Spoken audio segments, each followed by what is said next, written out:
hearty welcome to all dignitaries, cadets, and dear fellow mates. It gives me immense pleasure to welcome everyone to this webinar organized by Tamil Nadu Dr. Ambedkar Law University NCC on the topic Electoral Literacy for Stronger Democracy.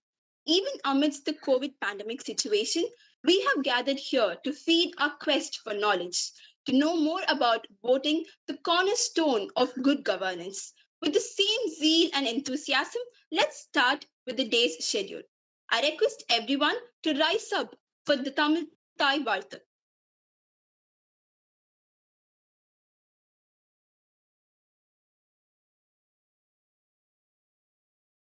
நீராறும் கடலுடுத்த நிலமடந்தை கெழிலொழுகும் சீராரும் வதனமென திகழ்பரத கண்டமிதில் தெக்கணமும் அதிர்சிறந்த திராவிடனர் திருநாடும் தக்க சிறு பிறை நுதலும் தரித்தனரும் திலகமுமே அத்திலக வாசனை போல் அனைத்துலகும் இன்பமுற எத்திசையும் புகழ் மணக்க இருந்த பெருந்தமிழனங்கே தமிழனங்கே உன் சீரிழமை திறம் வியந்து செயல் மறந்து வாழ்த்துதுமே வாழ்த்துதுமே வாழ்த்துதுமே.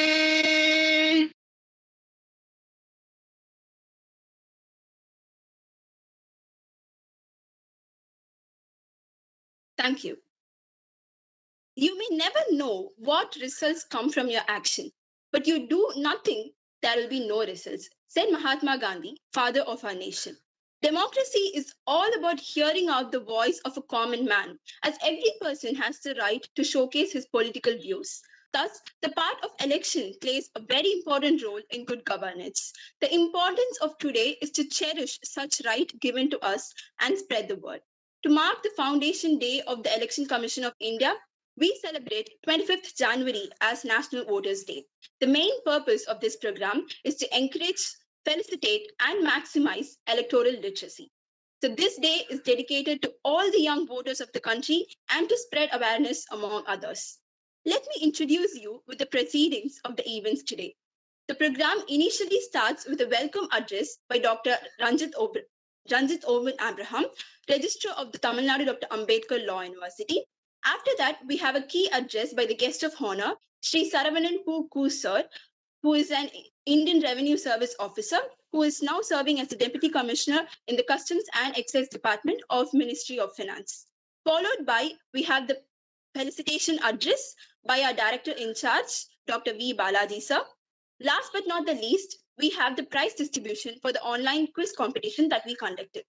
Without any further ado, let's begin with our program. I now invite Dr. Ranjit Oman Abraham, Registrar of Tamil Nadu Dr. Ambedkar Law University, to deliver the welcome address. Very good morning to all of you. Am I audible? Yes, sir. Good morning, sir. Yes. So it instills a great privilege on me to propose this welcome address on this day, a very important day for our country. That is the National Voters' Day. As Sindhana rightly said, today is a day which we celebrate mainly on behalf of the Election Commission's Foundation Day. All of us, right from the time we are born, as we live in this world, as we leave this world, we all know about a lot of very important things what we have to do. And one of the most important aspect what we have to perform is voting in the elections. This is taught in our schools. This is taught in our colleges. At the same time, as we live as responsible citizens of country, we ourselves feel the importance of voting and how voting will help us to develop and how voting will help institutions and organizations to develop, how votings will help local governance, state governments, central government, and also to finally develop the country in the global spectrum of competition. in this day, I've been asked to deliver the welcome address, and so it instills great privilege on me to welcome all the people who are present here on this virtual webinar, which has been arranged by the leadership of the National Cadet Corps of our university. Firstly, I'd like to welcome our Honorable Vice Chancellor, Dr. N. S. Santosh Kumar, sir. Sir, as he's traveling, he'll be joining shortly. Because of his travel, he's not here, but always he's present with us. It is because of sir's support, we are doing lot of program in lot of ways. I'd like to welcome our chief guest, Sri Sharonan sir, who's an IRS officer, who's also the Deputy Commissioner, Customs and Excise Department. I was just going through sir's, profile, and it really inspires me a lot. In fact, it is giving me the thirst for listening for him, because he is coming. He has come from a very good. The profile shows that he's a very good speaker. He has done more than 275 stage performances, and also he has written a lot, published a lot in various reputed magazines and various reputed publications. Sir has done a lot of contribution, not only to education by coming from a background with financial restraints. He has cleared IRS. So he's also a great motivator, and also he is a great inspiration to many. I'm sure that many students who are listening here will get a lot of opportunity, inspiration, motivation, encouragement after listening to our Saravanan sir, who's our chief guest. So I welcome Saravanan sir for this program. I think I want to give the opportunity for the student who's introducing sir to read more details about sir. So I am just stopping here with that limited introduction, though he deserves a lot.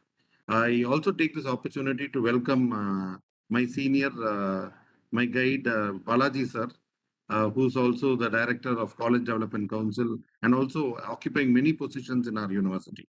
He is always encouraging the university in various sources, and if it, whenever whoever asks any help, especially for academic reasons, sir never says no. And today also he has said yes to Jaishankar sir, and he has come here for delivering the presidential address. Thank you, sir, and I welcome you, sir. I welcome Jaishankar sir, who's our what can I say about sir? He's example of courage. He's pillars of confidence to our university. We call him Captain Jaishankar sir, and he's not only a captain just because he's an ANO in the NCC, but also because he has proved himself to be the Iron Man of the university, and able to withstand any kind of challenges. And also, whenever we need any help, we ask Jaishankar sir to come forward, and he will protect us from the beginning itself, and he will make sure that the problem is solved. And Jaishankar sir, of late, is conducting a lot of programs, and this is one important program which sir is continuing to conduct. And I'm sure that in future also, many important programs will be conducted by Jaishankar sir under the leadership who's leading the NCC, which is a very, very successful and in fact one of the best practice of our university. Thank you and welcome, sir. Uh, I also welcome all the teachers who have joined here in this program. Thank you for joining, and also welcome you. I welcome the NCC cadets, without whom this program would not have been possible. Not only the present NCC cadets, I can see a lot of names of our senior NCC students who have left our university, but still contributing to our university and NCC as an alumni. I welcome all of you. I also welcome the technical support, Darwin, and all those who are associated with this program. I welcome you all once again. Thank you very much. Thank you, sir. Thank you, sir, Ranjit sir. Thank you. Thank you, sir, for the warm welcome. Words have incredible power. They can make people's heart soar. And here comes our cadet Anita to deliver a thought provoking speech on the importance of voting.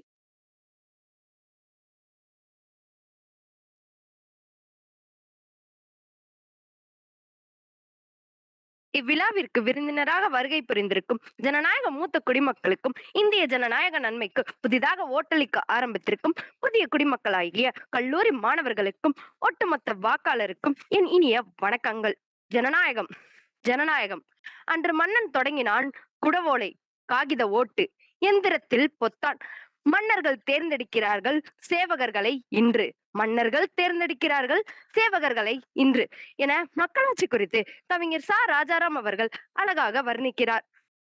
இந்த உரையின் முதன்மை கோரிக்கையாக நான் கேட்டுக்கொள்வது, ஒவ்வொரு பள்ளி மற்றும் கல்லூரி பாடத்திட்டங்கள் வெறும் அரசியலமைப்பின் வரலாறு மட்டும் அல்லாமல் ஓட்டு அளிப்பதின் முக்கியத்துவம் மற்றும் ஜனநாயக கடமையினை உணர்த்தும் பாடங்களை கற்றுக் கொடுக்குமாறு தாழ்மையுடன் கேட்டுக்கொள்கிறேன். மக்களாட்சி மக்களாட்சி என்பது மக்களால் மக்களுக்காக மக்களே ஆட்சி செய்யும் முறையாகும் என ஆப்ரகாம் லிங்கன் வரையறுக்கிறார்.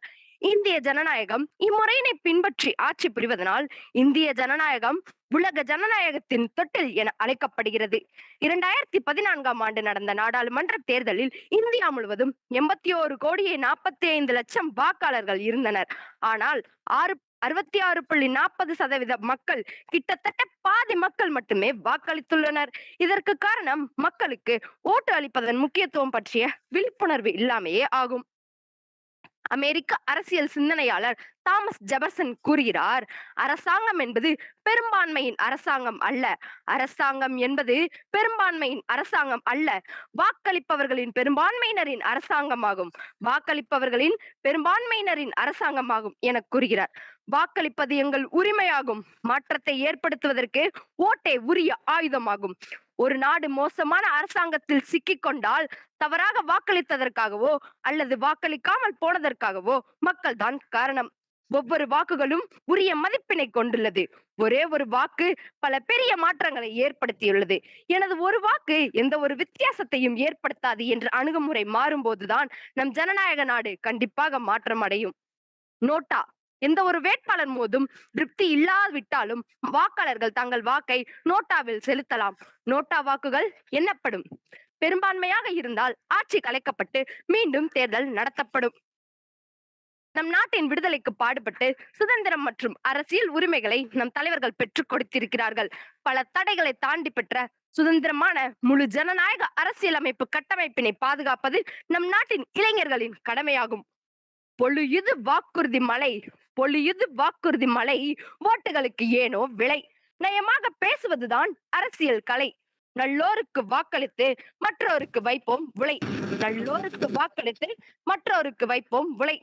அனைவருக்கும் முன்கூட்டிய சுதந்திர தின குடியரசு தின நல்வாழ்த்துக்களை கூறி விடைபெறுகிறேன். நன்றி, வணக்கம். Thank you, Cadet Anita. That was really a source of inspiration for all of us to do our democratic duty. People will forget what you said. People will forget what you did, but they'll never forget how you made them feel. Here comes Cadet Genuine Juster to deliver a speech and make us feel the importance of the day.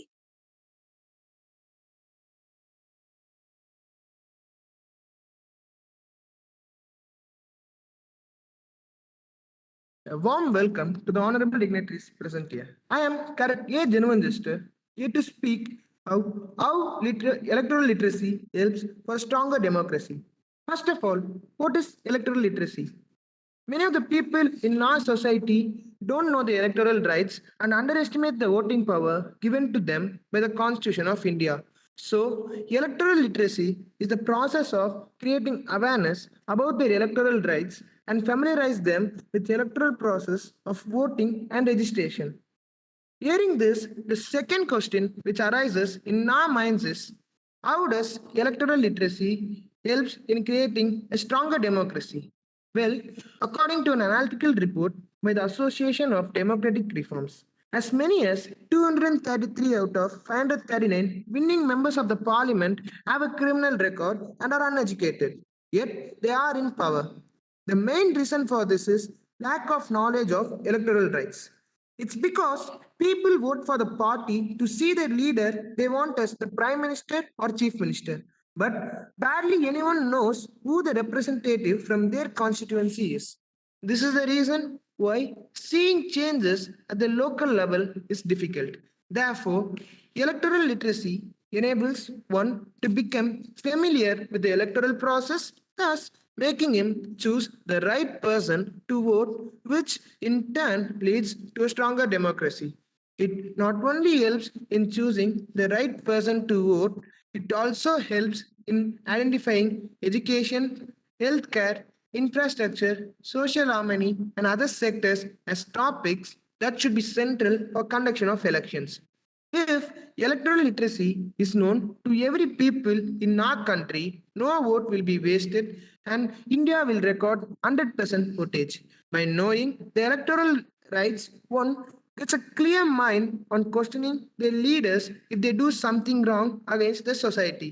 The government has created electoral literacy clubs in various schools and colleges to create awareness about their electoral rights and politics to students.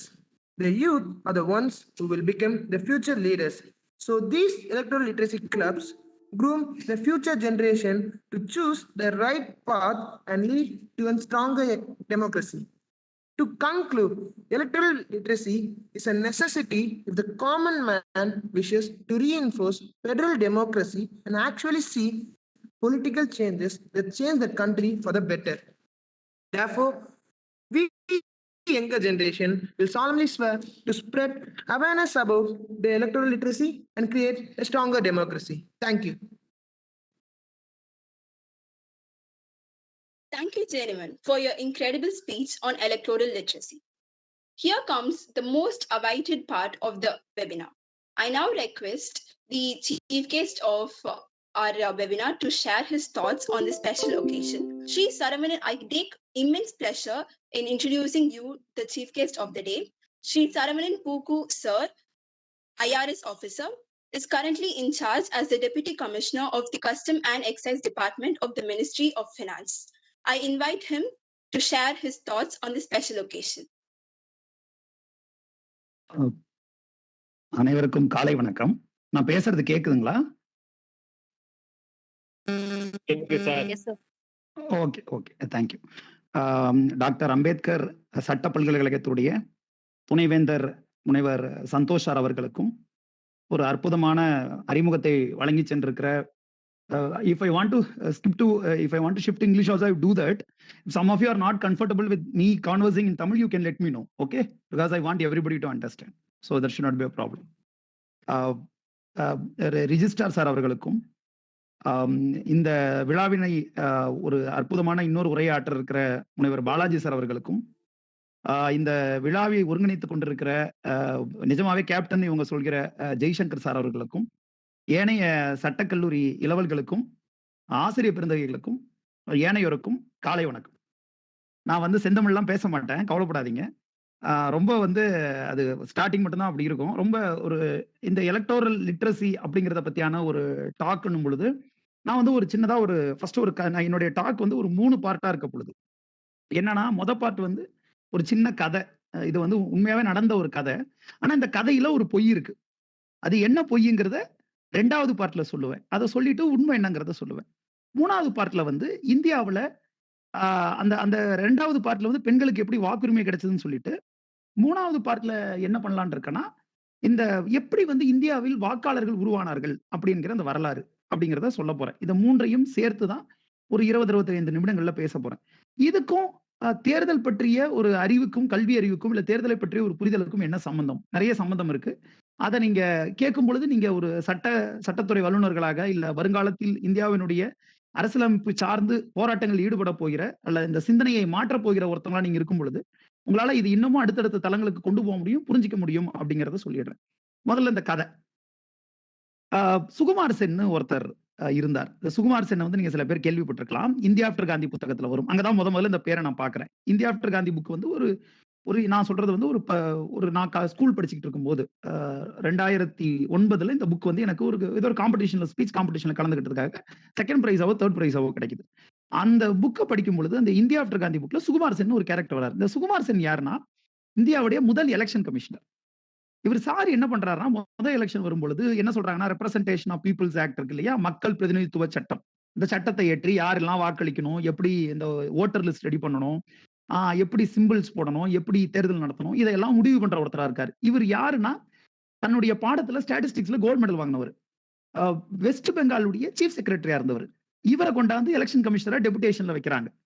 அப்படி வைக்கும் பொழுது அவர் என்ன பண்றாருன்னா, பெரும்பாலான மக்களுக்கு எழுத படிக்க தெரியாதுங்கிறதுனால ஒவ்வொரு பாக்ஸ்லயும் இந்த கட்சியோட சின்னத்தை வச்சு ஒரு கலர் பேப்பரை மடிச்சு நீங்க உள்ள போட்டா போதும், அதுதான் நீங்க வாக்களிக்கிறது. அவர் என்ன பண்றாருன்னா, கிட்டத்தட்ட பாத்தீங்கன்னா ஒரு 17 கோடிக்கும் மேற்பட்ட மக்களை வாக்களிக்கிறதுக்கு உரியவங்களா மாத்துறாரு. அந்த அவங்களுடைய பேரை எல்லாம் கொண்டாந்து அந்த தேர்தல் நடத்துறாரு. அந்த தேர்தல் ஒரு பெரிய அளவுல வெற்றி பெறுது. எந்த அளவுக்கு முதல் தேர்தல் 1951 to 52 தேர்தல் பெரிய அளவுல வெற்றி பெறுது. எப்படி வெற்றி பெறும் ஒரு டேட்டா சொன்னா உங்களுக்கு புரியும். மொத்தம் பாத்தீங்கன்னா 28 லட்சம் வாக்கு பெட்டிகள், 4412 வாக்காளர்கள், 4412 வேட்பாளர்கள். அது போக பாத்தீங்கன்னா இது மொத்தம் 4412 தொகுதிகள். தப்பா சொல்றேன், 4412 தொகுதிகள், 18,000 வேட்பாளர்கள். இது போக பாத்தீங்கன்னா பூத் மட்டும் 1.96 லட்சம் பூத் மட்டும். அதுல பெண்களுக்கான பூத் மட்டும் 27,527 பூத்துகள் இருக்கு. இது எல்லாம் இருக்கும் பொழுது இதில் இந்தியாவினுடைய ஏறத்தாழ 50% மேற்பட்ட இந்தியர்கள் தேர்தலில் வாக்களிக்க கலந்துக்கிறாங்க. சில பேர்லாம் வில்லம்போட வாக்களிக்கிறாங்க. ஒரு வாக்குச்சாவடிக்கு யானை சிறுத்தெல்லாம் வருது. மதுரையில 110 வயதான ஒரு முதியவர் வாக்களிக்கிறாரு. இது முதல் தேர்தல்ல. 90 வயதான ஒரு பெரியவர் பாத்தீங்கன்னா அஸ்ஸாம்ல நேருவுக்கு ஓட்டு போட முடியுமான்னு கேட்கிறாரு. நேருவுக்கு ஓட்டு போட முடியாதுன்னு சொன்ன உடனே அவர் அப்படியே திரும்பி போயிடுறாரு. சட்டமன்றத்துக்கும் நாடாளுமன்றத்துக்கும் ஒன்னா சேர்ந்து தேர்தல் நடக்கிறதுனால மகாராஷ்டிராவுல ஒருவர் பாத்தீங்கன்னா சட்டமன்றத்துக்கு வாக்களிச்சுட்டு நாடாளுமன்றத்துக்கு வாக்களிக்க போகிற பொழுது அவர் இறந்து போகிறார். ரொம்ப முக்கியமான செய்தி என்னன்னா, இந்த தேர்தலில் 50%க்கும் கொஞ்சம் கூடுதலான மக்கள் வாக்களித்திருந்தாலும் 28 அமைச்சர்கள் தோற்கடிக்கப்பட்டிருந்தாங்க. 28 அமைச்சர்கள் தோற்கடிக்கப்பட்டிருந்தது போக என்ன ஆனதுன்னா, இந்த தேர்தலில் பயன்படுத்தப்பட்ட அந்த வாக்கு பெட்டிகளை அப்படியே பாதுகாப்பா வச்சு அடுத்த தேர்தலுக்கு சுகுமார் சென் பயன்படுத்துறார். இப்படி பயன்படுத்தி என்ன ஆகுதுன்னா, ஒரு மிகப்பெரிய ஒரு 4.5 கோடி பணத்தை சேமிக்கிறார் சுகுமார் சென். ஒரு வகையில் இந்தியாவுடைய தேர்தலை முன்னெடுத்து நடத்திய முதல் பெரும் ஆளுமை அப்படின்னு சுகுமார் சென்னை சொல்லலாம். அவர் பேர்ல ஒரே ஒரு சாலை தான் இருக்கு அப்படிங்கிறது தான் நான் படிச்ச இந்த கதை. இந்த கதையில ஓரளவுக்கு உண்மை இருக்கு. இந்த கதை முழுக்க முழுக்க பொய் கிடையாது. ஆனால் ஒரு ஆர்னித் ஷானி அப்படி என்கிற ஒரு வரலாற்று ஆசிரியர், அவங்க ஒரு சமீபத்தில் ஒரு புத்தகம் எழுதியிருக்காங்க. ஹவு இந்தியா பிகேம் டெமோக்ராட்டிக் அப்படின்னு ஒரு புத்தகம் எழுதியிருக்காங்க.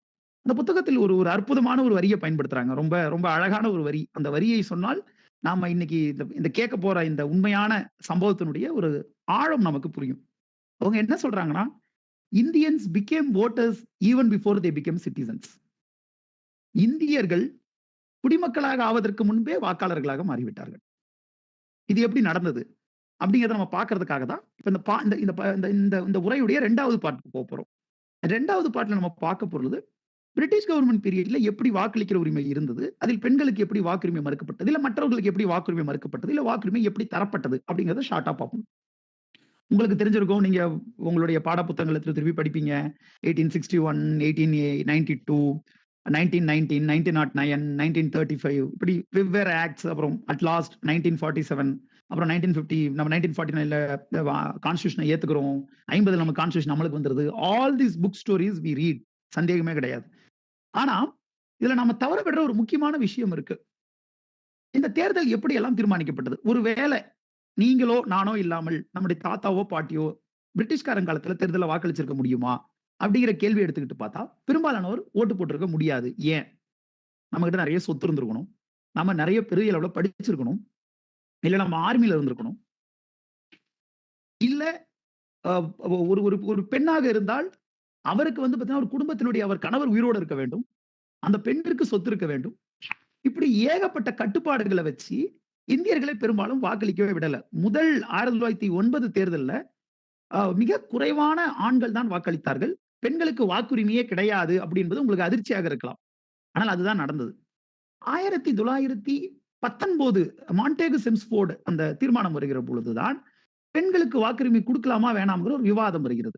நீங்க திருப்பி கவனிக்க வேண்டிய விஷயம் என்னன்னா, மேற்கிலேயே பெண்களுக்கு பெரிதாக வாக்குரிமை கிடையாது, வெஸ்ட்லயே கிடையாது. பிரிட்டனில் அப்போதுதான் வாக்குரிமைக்கான போராட்டம் உச்சத்தை அடைந்து வாக்குரிமை ஓரளவுக்கு தரப்பட்டிருந்தது. அமெரிக்காவில் கருப்பினத்தவருக்கும் வாக்குரிமை கிடையாது, ஏனையோருக்கும் கிடையாது. சுவிட்சர்லாந்தில் 1974 தான் சில கண்டோன்களில் பெண்களுக்கு வாக்குரிமை தரப்பட்டது. நியூசிலாந்து தான் அப்போதைக்கு பெண்களுக்கு முதல் வாக்குரிமை தந்த நாடு. வாக்குரிமை என்பது பெரும்பாலும் பெண்களுக்கு மறுக்கப்பட்ட ஒரு விஷயமாகவே உலகம் முழுக்க இருந்து கொண்டிருந்த ஒரு சூழல். அந்த சூழலில் பெண்களுக்கு இந்தியாவில் வாக்குரிமை தர வேண்டும் என்று அதற்கான முதல் வித்து எங்கிருந்து கிளம்பியது என்றால் நாம் உட்கார்ந்து கொண்டிருக்கிற இந்த சென்னை, இந்த மெட்ராஸ்ல இருந்து தான் கிளம்பியது. டோரதி ஜனராகதாசா அப்படி என்கிற ஒரு பெண்மணி, ஒரு வெளிநாட்டு பெண்மணி, நம்ம பிரம்மஞான சபையின் அடையாறுல சொல்றோம் இல்லையா, தியாசபிகல் சொசைட்டி, அதனுடைய தலைவராக இருந்தவர். அந்த பெண்மணி வந்து உமன் இந்தியா அசோசியேஷன் என்கிற அமைப்பின் சார்பாக அவர், அன்னி பெசன்ட், ருக்மணி லட்சுமிபதி, முத்துலட்சுமி ரெட்டி, இப்படி எண்ணற்ற பெண்கள், சரோஜினி நாயுடு குறிப்பாக, இவங்க எல்லாம் சேர்ந்து ரெப்ரசன்டேஷன் கொடுக்குறாங்க. பெண்களுக்கு வாக்குரிமை தர வேண்டும், பெண்களுக்கு உரிமைகள் தர வேண்டும் அப்படி என்று போராடுகிறார்கள். அவர்கள் போராடுகிற பொழுது இந்தியா முழுக்க இருக்கிற ஒரு 800 பெண்மணிகள் அந்த உரிமைக்காக கடிதம் கொடுக்கிறார்கள், போராட்டங்கள் நடத்துகிறார்கள். ஆனால் அன்னைக்கு இருந்த மாண்டேகு செம்ஸ்போர்ட் பெண்களுக்கு உரிமை தருவ மறுக்கிறார். அவர் மறுப்பதற்கான ஒரு முக்கியமான காரணம், அது சவுத் போரோ கமிட்டின்னு ஒரு கமிட்டி, அந்த கமிட்டி தான் இந்த வாக்களிப்பதற்கான அந்த ஒரு கமிட்டியாக இருக்கிறது. அந்த கமிட்டி முன்னாடி இவங்க எல்லாம் போய் நிற்கும் பொழுது முதல்ல இவங்க கல்விக்காகத்தான் உரிமை கேட்கிறார்கள். மாண்டேகு செம்ஸ்போர்ட் என்ன சொல்றாரு, கல்வி உரிமைக்காக நான் வரவில்லை, அரசியல் உரிமை கேளுங்கள் அப்படின்னும் பொழுதுதான் இந்த வாக்களிக்கிற உரிமையை கேட்கிறார்கள். அதை சொல்வதற்காக சவுத் போரோ கமிட்டி முன்பு போய் இவர்கள் உரிமையை கேட்கிற பொழுது பெண்கள் வந்து பெரும்பாலும் பர்தா அணிந்து கொண்டிருக்கிறார்கள், இவர்கள் பெரும்பாலும் கல்வி மறுக்கப்படுகிறது, இவர்களுக்கு உரிமையை தருவதை பற்றி நாம் யோசிக்க வேண்டும் என்பதாகத்தான் அந்த பார்வை இருக்கிறது. ரொம்ப இவங்க பல்வேறு போராட்டங்களை நடத்துகிறார்கள். காந்தி முதலில் பெண்களுக்கு வாக்குரிமை அளிப்பதற்கு எதிராக இருந்தாலும் அவருடைய பார்வை என்னன்னா, பிரிட்டிஷ் கவர்மெண்ட்டுக்கு எதிரான போரில் இருந்து இதை நம்ம டைவர்ட் பண்ணிடும் நினைக்கிறார். அப்படி நினைக்கும் பொழுது இருந்தாலும் பெண்கள் எங்களுக்கு வாக்குரிமை வேண்டும் என்று கேட்டதற்கு பிறகு ஒரு வித்தியாசமான ஒரு முடிவு எடுக்கிறார்கள். அந்த வித்தியாசமான முடிவு என்னன்னா, அந்தந்த மாகாணங்கள், அந்த அந்த அந்தந்த ப்ராவின்சஸ் இருக்கு இல்லையா, அந்த ப்ராவின்சஸ் பெண்களுக்கு வேண்டுமானால் வாக்குரிமை தரலாம்னு முடிவு எடுக்கப்படுகிறது. அந்த முடிவு எடுக்கப்பட்ட பிறகு 1921 சென்னை, அன்னைக்கு இருந்த மெட்ராஸ் பிரசிடென்சி கூடுகிறது. மெட்ராஸ் பிரசிடென்சி கூடுகிற பொழுது மொத்தம் 90 உறுப்பினர்களை கொண்ட மெட்ராஸ் பிரசிடென்சி தேர்தலில் ஜீதி கட்சி 15 தொகுதிகள் வெற்றி பெற்றிருந்தது, மற்ற கட்சிகள் ஓரளவுக்கு வெற்றி பெற்றிருந்தன, நிறைய பேர் நாமினேட்டட் மெம்பர்ஸ். அந்த மீட்டிங் நடக்கிற பொழுது இவங்க முதலில் பேசிய ஒரு மேடம் சிந்தரான்னு நினைக்கிறேன், அவங்க வந்து இந்த குடவோலை முறையை பத்தி சொன்னாங்க. இந்த குடவோலை முறை இதைத்தான் பனகல் அரசர் கோட் பண்றாரு. பனகல் அரசர் என்ன சொல்கிறார் என்றால், 700 ஆண்டுகளுக்கு முன்பு சோழர்கள் ஆட்சி காலத்திலே பெண்களுக்கு அதிகாரத்திலே இடம் தரப்பட்டிருந்தது, அப்ப பெண்களுக்கு நாம் வாக்குரிமை தர வேண்டும் இந்த மெட்ராஸ் பிரசிடென்சியில் அப்படி என்று அவர் தீர்மானத்தை முன்மொழிகிறார். தனியாச்சலம் என்கிறவர் தான் அந்த தீர்மானத்தை மெட்ராஸ் பிரசிடென்சியில் அந்த சட்டமன்றத்திலே அறிமுகப்படுத்துகிறார்.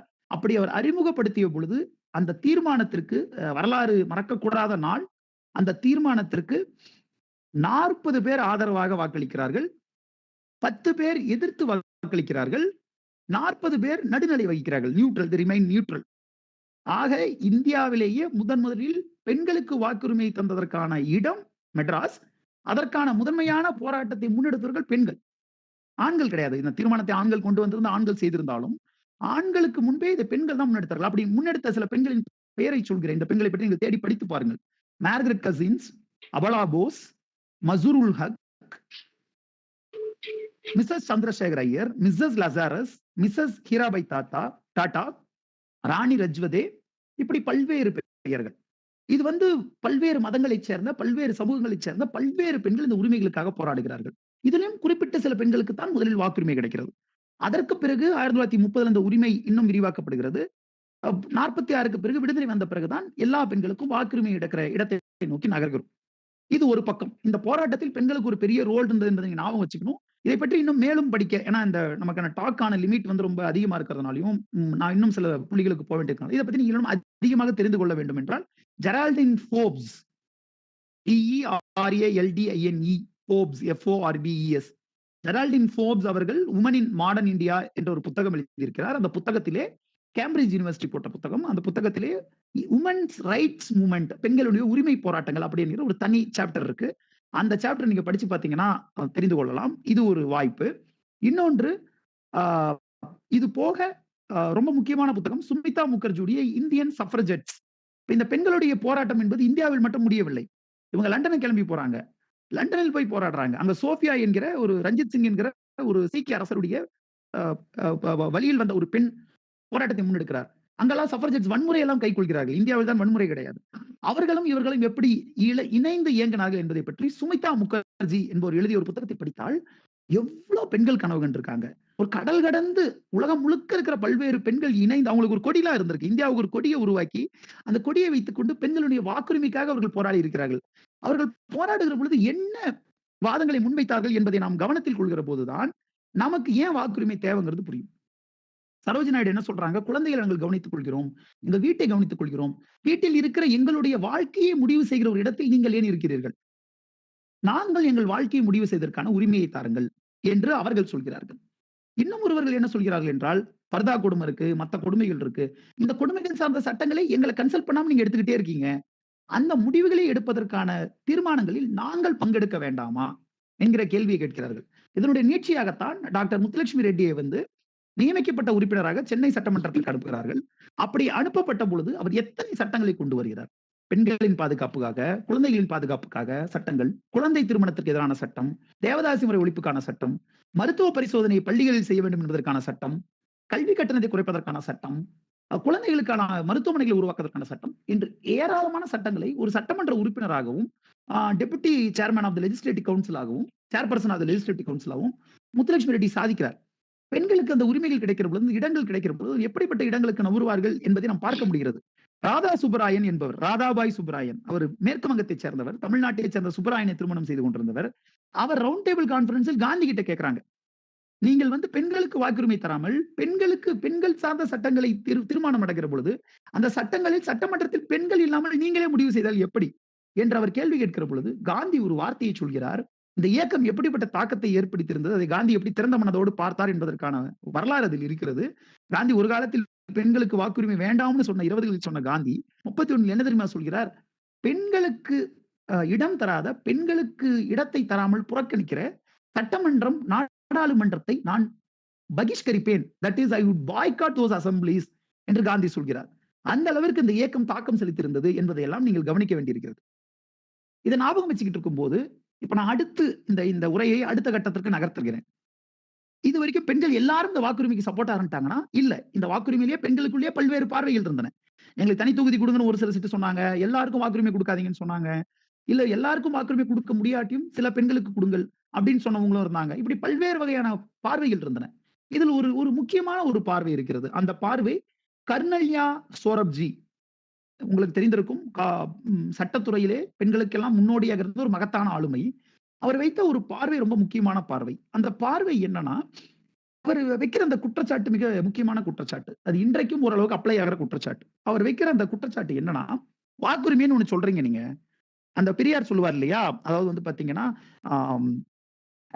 நாய்களை பூனைகள் பாத்தீங்கன்னா ஆள முடியாது, அதே மாதிரி பாத்தீங்கன்னா கோழிகளுக்கு நரிகள் விடுதலை கிடைக்க முடியாது, இப்படி முதலாளிக்கு பாட்டாளிக்கு விடுதலை தரமாட்டான், அதுபோல ஆண் பெண்ணுக்கு விடுதலையே தரமாட்டான், அதாவது உங்களுக்கான விடுதலையை, உங்களுக்கான சுதந்திரத்தை நீங்கள் தான் முடிவு செய்ய வேண்டும் சொல்கிற மாதிரி எந்த பெண்களுக்கு எந்த பெண்கள் பேசுகிறார்கள் என்கிற கேள்வியை கர்னல்யா சோரப்ஜி கேட்கிறார். அவர் கேட்கிற கேள்வி ரொம்ப முக்கியமான கேள்வி. நீங்க ப்ராகிரசிவ்ஸ் சொல்லிக்கிற இந்த முன்னேறிய இல்ல இந்த திறந்த மனது கொண்டவரா நீங்க சொல்லிக்கிற இந்த லிபரல் பெண்கள் இருக்கீங்க இல்லையா, நீங்க ஒரு 10% இருப்பீங்க, நீங்க மிச்சம் இருக்கிற 90% பெண்களுக்கு நீங்க பேசுறீங்கன்னு நினைக்கிறீங்களா?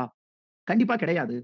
இந்த பெண்கள் குடும்பங்களால் பிணைக்கப்பட்டிருக்கிறார்கள், பர்தாவால் தடுக்கப்பட்டிருக்கிறார்கள், கல்வி மறுக்கப்பட்டிருக்கிறது, அவர்களுக்கு சமூக இயக்கம், சோசியல் மொபிலிட்டி கிடையாது, தனிப்பட்ட உரிமைகள் கிடையாது, இண்டிவிஜுவல் ரைட்ஸ் கிடையாது, அவர்கள் விரும்பியதை செய்வதற்கான செயல்பாட்டு உரிமை கிடையாது, அவர்களுக்கு எப்படி ஒரு சமமான சிட்டிசன்ஷிப், ஈக்குவல் சிட்டிசன்ஷிப் கிடைக்கும், அவங்களுக்கு எப்படி ஈக்குவலான ரைட்ஸ், சமமான உரிமைகள் கிடைக்கும், அப்படி என்கிற ஒரு கேள்வியை கர்னல்யா சோரப்ஜி கேட்கிறார். அதனால யூ டோன்ட் ரெப்ரசென்ட் தம். அதனால அவங்க என்ன சொல்றாங்கன்னா, இன்னமும் எல்லா பெண்களுக்கும் வாக்குரிமை தருவதற்கான நேரம் வரவில்லை என்கிற ஒரு முக்கியமான கருதுகோளை முன்வைக்கிறார்.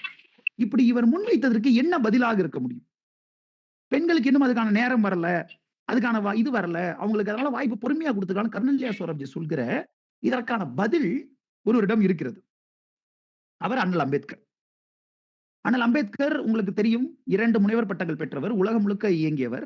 அவர் சவுத் போரோ கமிட்டியில முன்னாடியே சொன்ன இல்லைங்களா, அந்த வாக்குரிமைக்கான அந்த கமிட்டி முன்னாடி தோன்றி அண்ணல் அம்பேத்கர் பேசுகிறார். அந்த கமிட்டி முன்பு தோன்றி அவர் பேசுகிற பொழுது இட்ஸ் an amazing speech. இது தமிழில் வர இருக்கிறது.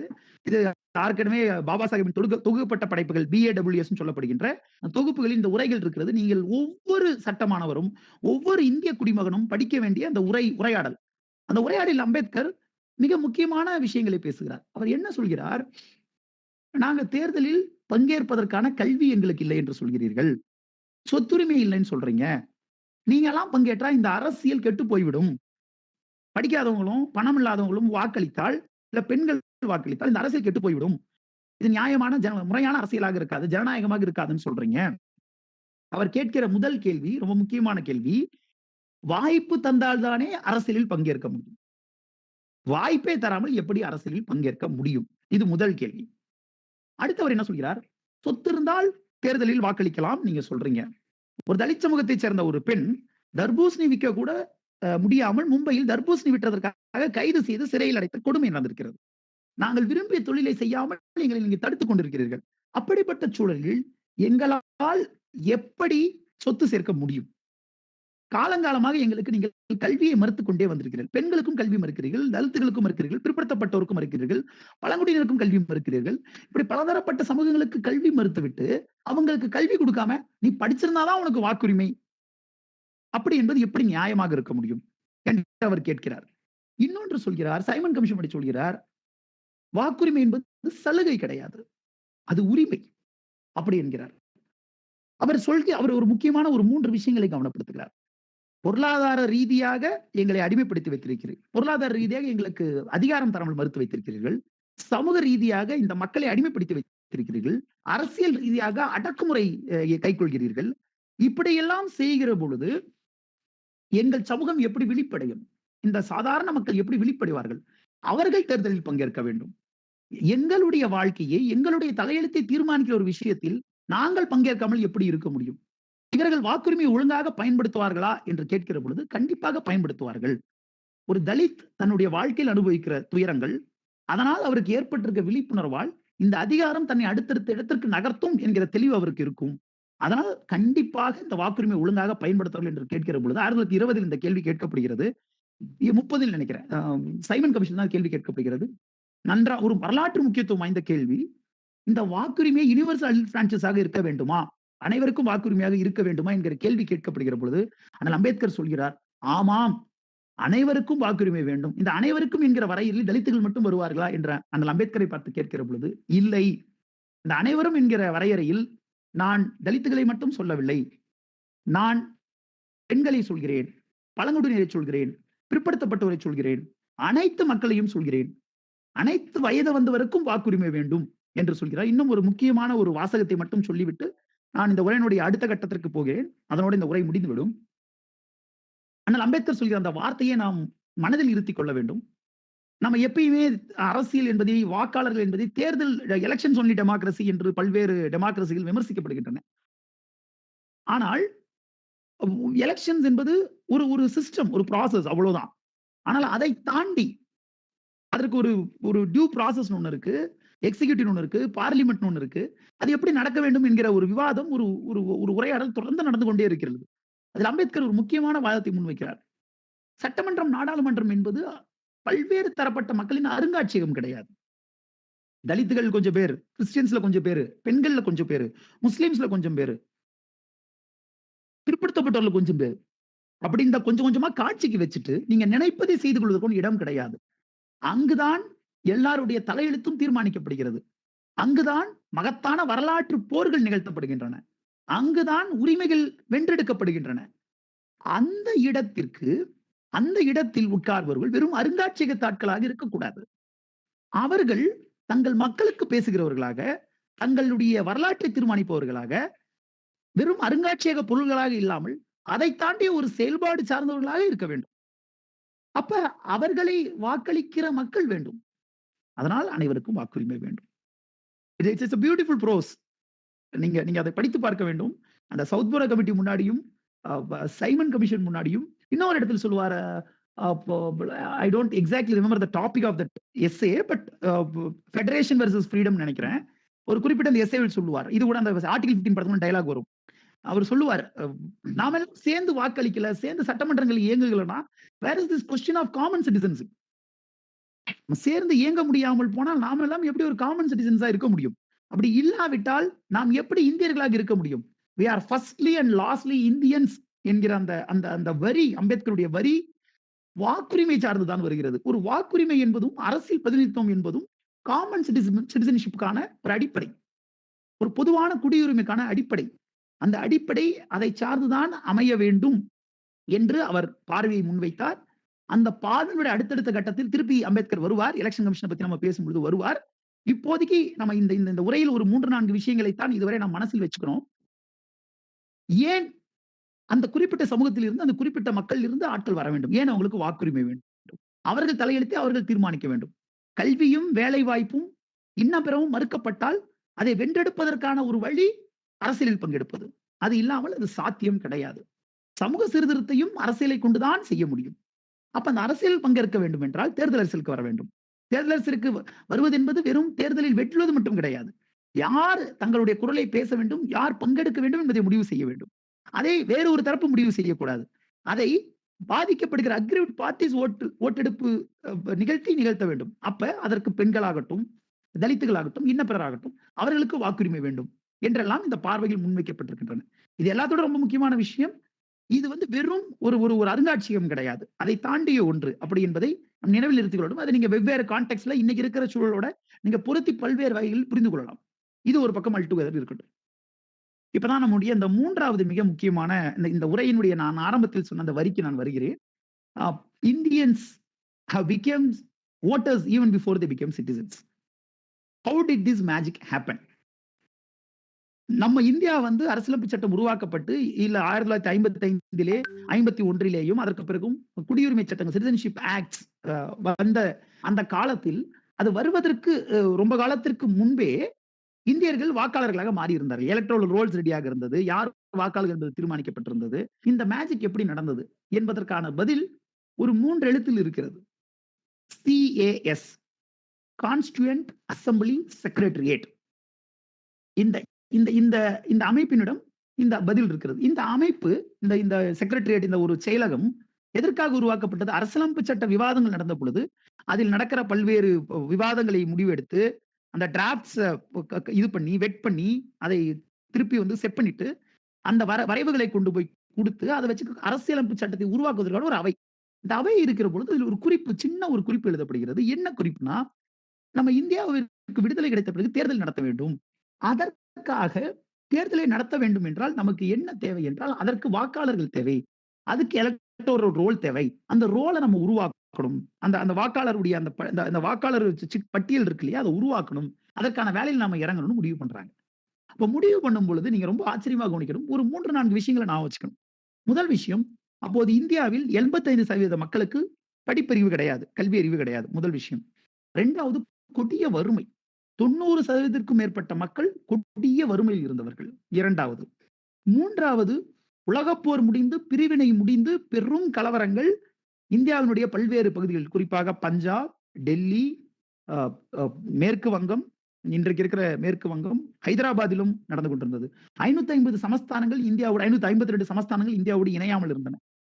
இன்ஃபேக்ட் எந்த அளவுக்கு நிலைமை மோசமாக இருந்தது என்றால், கிரான்வில் ஆஸ்டின் என்கிற அரசியலமைப்பு சட்டத்தை சார்ந்த வரலாற்றறிஞர் ஒரு வரியை எழுதுவார். அவருடைய அரசியலமைப்பு சட்ட உருவாக்கத்தை பற்றிய புத்தகத்தில் எந்த அளவிற்கு வன்முறை இருந்தது என்றால், அரசியலமைப்பு சட்டம் உருவாக்கப்பட்ட அந்த கான்ஸ்டியூண்ட் அசம்பிளி இருந்தது இல்லையா, அந்த அசம்பிளிக்கு போவதற்கான அந்த இடத்திற்கு போவதற்கு கூட முடியாத அளவுக்கு வன்முறை இருந்ததால் அதனுடைய உறுப்பினர்கள் கர்ஃபியூ பாசஸ், ஊரடங்கு இந்த பாசஸ் இருக்கு இல்லையா, அதை வாங்கிக்கிட்டு தான் வந்தாங்க. அது ஒரு அழகான ஒரு கவித்துவமான வரியை கிரான்வில் ஆஸ்டின் எழுதுவார்.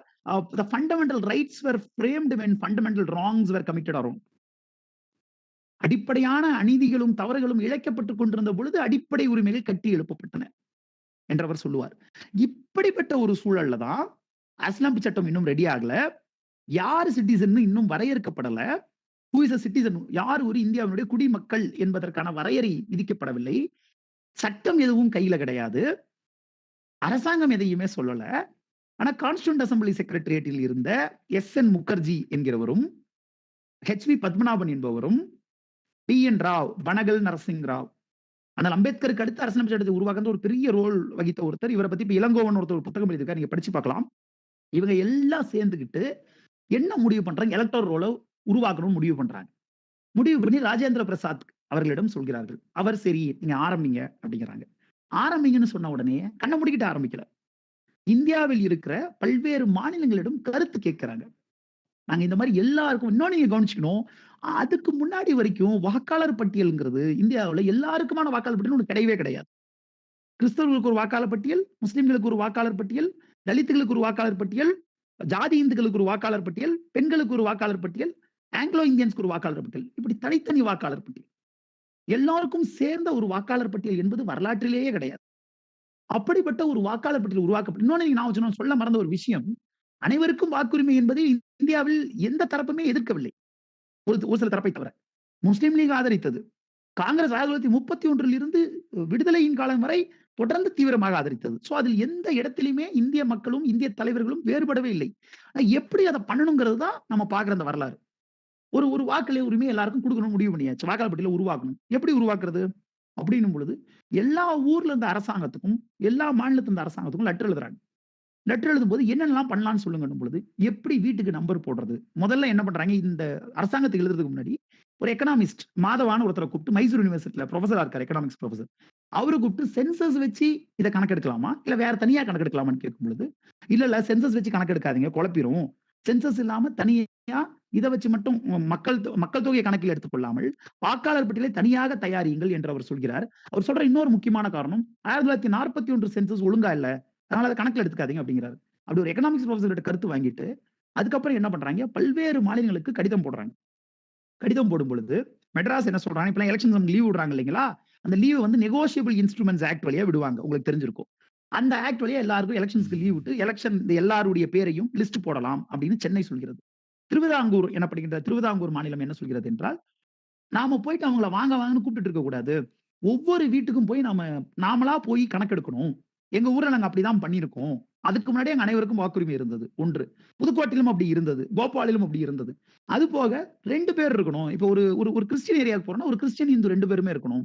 இல்ல பல்வேறு மக்கள் கலந்திருக்க ஏரியாவுல ஒரு சமூகத்தை சேர்ந்தவர் மட்டும் இருக்கக்கூடாது, 2 சமூகங்களை சேர்ந்தவர்களும் இருக்க வேண்டும். அப்படி இருந்தால்தான் அது ஒரு நியூட்ரலாக இருக்கும் என்று திருவிதாங்கூர் சொல்கிறது.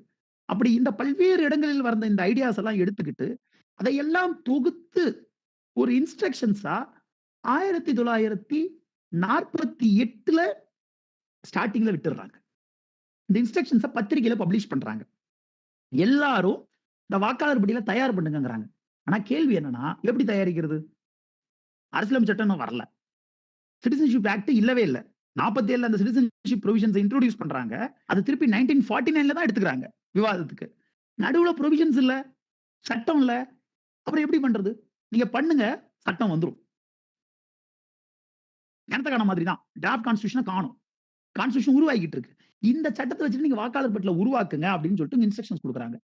ஒவ்வொரு மாநிலம் உருவாக்குகிற பொழுது அது எப்படி எப்படிலாம் உருவாக்கணும்னு இவங்க சொல்றாங்க. இப்ப அடுத்த குழப்பம் வருது, டெஃபினிஷன். யாரு வாக்காளர் அப்படிங்கிற டெஃபினிஷன் வரும்போது, இப்ப நீங்க படிச்சிருப்பீங்க ரெப்ரசன்டேஷன் பீப்பிள் ஆக்ட்ல இருக்கும். அன்னைக்கு இருந்த டெஃபினிஷன், டிராஃப்ட் கான்ஸ்டிடியூஷன் டெஃபினிஷன் என்னன்னா, சிட்டிசன் அப்படிங்கிறதுக்கு முதல்ல யார் வாக்காளர்ங்கிறதுக்கான ஒரு வரையறை கொடுக்கும் பொழுது, சிட்டிசன் யாரெல்லாம் இந்தியன் சிட்டிசன்ஸோ அவங்க எல்லாம் வாக்காளர். சிட்டிசன் யாரு இது வரைக்கும் தெரியாது. ஆனா என்னென்ன டெஃபினிஷன்ஸ் அப்ப இருந்தது, இப்ப இருக்க அதே டெஃபினிஷன்ஸ் தான். இந்த அன்சவுண்ட்னஸ் ஆஃப் மைண்ட் இருக்கக்கூடாது, அண்ட் வந்து பாத்தீங்கன்னா 180 டேஸ்க்கு மேல ரெஃப்யூஜியா இருக்கணும். அன்னைக்கு இருந்த டெஃபினிஷன், ஒரு அகதியாக இருப்பவர் 180 நாளுக்கு மேல ஒரு ஏரியாவில் இருந்துக்கணும், அவர் செட்டில் ஆகிருக்கணும், அப்படிலாம் சொல்லிட்டு ஒரு டெஃபினிஷன்ஸ் கொடுக்குறாங்க. இப்படி இப்படி இப்படி பல்வேறு டெஃபினிஷன்ஸ் கொடுக்கும் பொழுது என்ன ஆகுதுன்னா, பல்வேறு குழப்பங்கள் வருகிறது. ஏன்னா நான் சொன்ன பார்ட்டிஷன் நடந்து ஏறத்தாழ வந்து பாத்தீங்கன்னா பல கோடி மக்கள், ஒரு ஒரு பல கோடி மக்கள் வந்து வீடுகளை இழந்து போனார்கள், 1 கோடிக்கும் மேற்பட்ட மக்கள் இறந்து போனார்கள். அப்படிப்பட்ட நிலையில ஒரு இடத்துல மக்கள் வாழ முடியாது, வெவ்வேறு இடங்களுக்கு நவுந்துட்டே இருந்தாங்க. அப்ப எப்படி நான் அகதின்னு நான் ப்ரூவ் பண்ணுவேன்? நான் இந்த ஏரியால தான் செட்டில் ஆயிருக்குன்னு எப்படி ப்ரூவ் பண்ணுவேன்? 180 நாள் கணக்கு வச்சா 180 நாள் இங்க இருந்தேன்னு எப்படி நான் சொல்றது? இப்படி ஒரு சவால் இருக்கும்போது டெஃபினிஷனை எப்படி மாத்துறாங்கன்னா, மக்கள் எழுதுறாங்க. அஸ்ஸாமில இருந்து பல்வேறு மக்கள் எழுதுறாங்க. இங்க இருக்கவங்க போட்டு டார்ச்சர் பண்றாங்க, ப்ரூவ் பண்ணுங்கறாங்க, பெண்களோட ஜாதகத்தை கேட்கறாங்க, இல்ல எங்களோட சர்டிபிகேட்ஸ் கேட்கறாங்க. இதெல்லாம் இல்லாம நாங்க எப்படி ப்ரூவ் பண்றது அப்படின்னு கேட்கும் பொழுது, கான்ஸ்டிடியூஷன் அசம்பிளி செக்ரட்டரியேட் ஒவ்வொரு லெட்டருக்கும், ஒரு சாதாரண கடைக்கோடி குடிமகனுடைய லெட்டருக்கும் பதில் எழுதுகிறது. அந்த அரசாங்கத்துக்கிட்ட பேசுது, பஞ்சாப் அரசாங்கத்துக்கிட்ட பேசுது, அஸ்ஸாம் அரசாங்கத்துக்கிட்ட பேசுது. அந்த குறிப்பிட்ட அந்த கடிதத்தில் கான்ஸ்டிடியூஷன் அசம்பிளி செக்ரட்டரி என்ன சொல்கிறது என்றால், யார் ரெஃப்யூஜிங்கிற டெஃபினிஷனை ரொம்ப எளிமையா எடுத்துக்கோங்க. 180 நாள் இந்த கணக்கெல்லாம் விட்டுருங்க.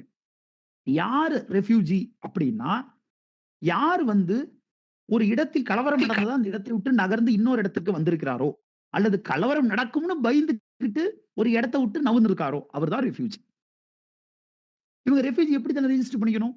நான் ரெஃப்யூஜின்னு அவர் டிக்ளேர் பண்ணி ஏதோ ஒரு அரசு அதிகாரி ரெஜிஸ்டர் பண்ணிக்கிட்டா போதும் அப்படின்னு சொல்லும்போது, பெங்கால் என்ன சொல்லுது, ₹2 ஸ்டாம்ப் போட்டுங்கிறாங்க. அஸ்ஸாம் என்ன சொல்றாங்க, 8 ஸ்டாம்ப் போட்டுங்கிறாங்க. ஏழைகளும் சாதாரண மக்களும் பெண்களும் எப்படி ஸ்டாம்ப் ஒட்டுவாங்க? இதை ஒட்டும் பொழுது அந்த அதிகாரி இந்த ஸ்டாம்ப் சரியில்லைன்னு கூட துரத்துவாரு.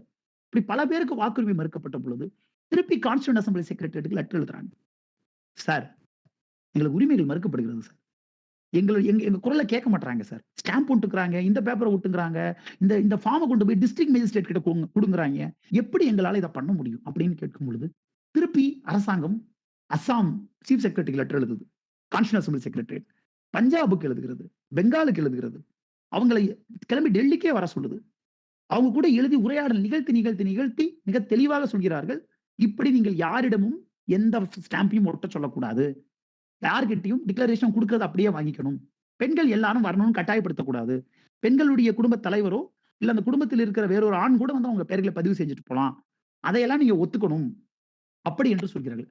அடுத்த கேள்வி வருகிறது, இந்த அகதிகளை எப்படி குடிமக்களாக ஆக்குவதுன்னு கேட்கிற பொழுது இன்னைக்கு இப்போதைக்கு இதை வச்சுப்போம், யார் சிட்டிசன் யார் குடிமக்கள்னு டெஃபினேஷன் வந்ததுக்கு அப்புறம் நம்ம என்ன பண்ணுவோம், யார் குடிமக்களோ அவங்களை குடிமக்களை ஆக்கிக்கலாம் அப்படின்னு சொல்லி சொல்றாங்க.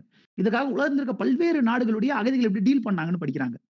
டர்க்கில இருந்து ஆரம்பிச்சு உலகம் ஃபுல்லா படிக்கிறாங்க. ஆனா எங்கேயுமே வழி கிடைக்கல. கடைசி இவங்களே முடிவெடுத்து இதை நம்ம பண்ணிடலாம் அப்படின்னு சொல்லிட்டு பண்றாங்க. இதை பண்ணும் பொழுது இன்னொரு சிக்கல் வருது.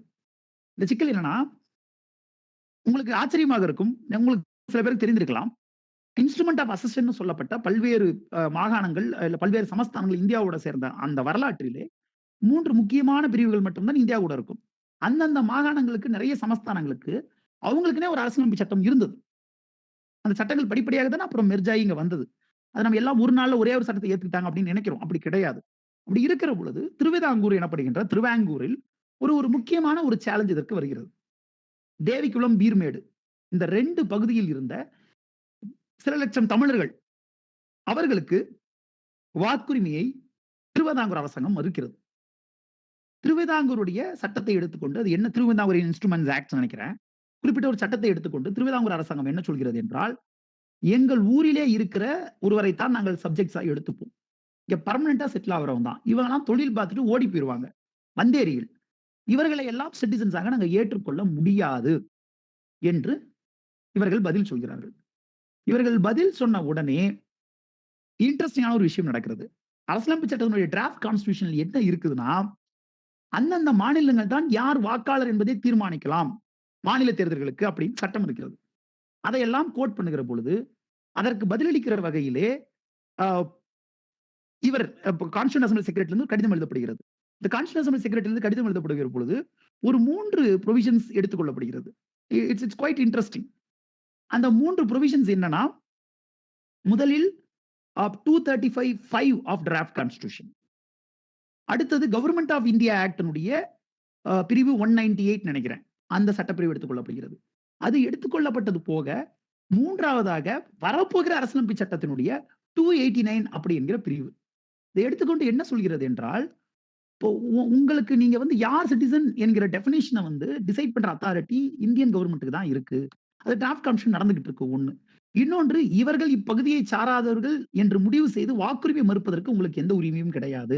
நீங்க டிராஃப்ட் கான்ஸ்டிடியூஷனை காட்டுறீங்க ஓகே, பட் 289(b)ன்னு ஒரு அமெண்ட்மெண்ட் வருது. அந்த 289(b) அமெண்ட்மெண்ட்ல ஒருவருக்கு வாக்குரிமையை அவருடைய பிளேஸ் ஆஃப் பர்த் வைத்து நீங்கள் தீர்மானிக்க கூடாது, டிஸ்கிரிமினேட் பண்ணக்கூடாதுன்னு ஒரு ப்ரொவிஷன் வருது. இதான் அந்த டிராஃப்ட் பாருங்கன்னு சொல்லிட்டு கான்ஸ்டிடியூஷன் அசெம்பிளி செக்ரட்டரியேட் அவங்க கிட்ட காட்டுறாங்க. அதற்கு பிறகுதான் திருவிதாங்கூரில் இருந்த பல்வேறு தமிழர்களுடைய பெயர்கள் வாக்காளர் பட்டியலில் சேர்க்கப்படுகின்றன. இப்படி சேர்க்கப்பட்டதற்கு பிறகுதான் கான்ஸ்டிடியூஷன் அசெம்பிளிக்கு புரிகிறது, செக்ரட்டரியேட்டுக்கு புரிகிறது. ஒவ்வொரு மாநிலத்துக்கிட்டையும் கொடுக்கும்போது அந்த மாநிலம் பக்கத்து மாநிலத்தை சேர்த்துக்க மறுக்குது, பயப்படுறாங்க. இவன் எங்க நம்ம ஊர்ல வந்து உட்காந்துட்டு அந்த ஊர்லயும் வாக்கு வச்சு போனோம் அப்படின்னு பயப்படுறாங்க. இப்படி பயப்படுகிற பொழுது என்ன செய்கிறார்கள் என்றால், ஒரு பெரிய ஒரு எக்ஸசைஸை முன்னெடுக்கிறாங்க. நீங்க நம்ப முடியாத ஒரு எக்ஸசைஸ். உலகம் முழுக்க தேர்தலை நடத்துகிற அமைப்புகள் எங்க இருக்கின்றன, யாரிடம் அதிகாரம் இருக்கின்றன, எந்த நாட்டெல்லாம் படிச்சான்னு கேட்டா ஆச்சரியப்படுவீங்க. US, Australia, Canada, England, South Africa, Nicaragua, Argentina, Brazil, almost எல்லா சவுத் அமெரிக்கன் கண்ட்ரியும் கவர் பண்ணிட்டாங்க. உலகத்துடைய எல்லா நாடுகளையும் படித்து விட்டு யூஎஸ்லயும் யூகேவிலையும் ஒரு இண்டிபெண்டன்டான எலெக்ஷன் பாடி இல்ல, ஒரு இண்டிபெண்டன்டான எலெக்ஷன் பாடி வேணும். அப்படிப்பட்ட ஒரு எலெக்ஷன் பாடி இருந்தா மட்டும்தான் தேர்தலை முறையாக நடத்த முடியும். இப்ப இருக்கிற இந்த 289 ஆர்டிகல்ல இருக்க எலெக்ஷன் பாடி அது 324 ஆஃப் கான்ஸ்டிடியூஷன் மாறுது. ஆர்டிகல் 324 எலெக்ஷன் கமிஷன் உருவாகிற அந்த ஆர்டிகலா மாறுகிறது 289. அதில் என்ன சொல்கிறார்கள் என்றால், it is all the more very important. ஒரு இண்டிபெண்டா எலெக்ஷன் கமிஷன் உருவாகணும் என்கிற ஒரு ஒரு ஒரு ஒரு கருத்து முன்வைக்கப்படுகிறது. இந்த கருத்து முன்வைக்கப்பட்ட பிறகு 2 விஷயங்கள் தான். இதை மட்டும் சொல்லிவிட்டு என்னுடைய உரையை முடித்துக் கொள்கிறேன். It would leave you with lot of thoughts. நான் ஆல்ரெடி சொன்னேன் இல்லையா, டிராஃப்ட் கான்ஸ்டிடியூஷனே இல்லாம இந்த இந்த என்டையர் எலக்ட்ரல் ரோல் இந்தியா முழுக்க ரெடி ஆயிடுச்சு. லட்சக்கணக்கான மக்கள், கோடிக்கணக்கான மக்களுடைய பேர் ரெடி ஆயிடுச்சு. இது ரெடி ஆனதுக்கு அப்புறம் கான்ஸ்டிடியூஷன் அதுக்கு அதிகாரம் வாங்கணும், இதுக்கான அனுமதி வாங்கணும். இந்த ப்ரொவிஷனை அம்பேத்கர் இன்ட்ரோடியூஸ் பண்றாரு. பாபா சாஹிப் இன்ட்ரோடியூஸ் பண்ணும் பொழுது என்ன குழப்பம் வருதுன்னா, இந்த ஃபர்ஸ்ட் கிளாஸ் என்ன இருக்குன்னா, who is an voter அப்படி என்பது போது who is a citizen of India as already accepted by the Constituent Assembly இருக்கு. கான்ஸ்டிடியூஷன் அசெம்பிளி ஒத்துக்கவே இல்லை. அப்புறம் எப்படி ஆல்ரெடி நீங்க அப்படின்னு முத பிரச்சனை வருது. அப்ப இது ஒத்துக்க முடியாது, நாங்க எல்லாரும் இது நிராகரிக்கிறோம் அப்படிங்கிறாங்க. 2வது என்ன சிக்கல் வருதுன்னா, இந்த டிக்ளரேஷன் ரெஃப்யூஜி என்பவர் தான் ரெஃப்யூஜின்னு ஒரு டிக்ளரேஷன் கொடுக்கணும்னு சொன்னோம் இல்லைங்களா, அந்த ஒரு அறிவிப்பு.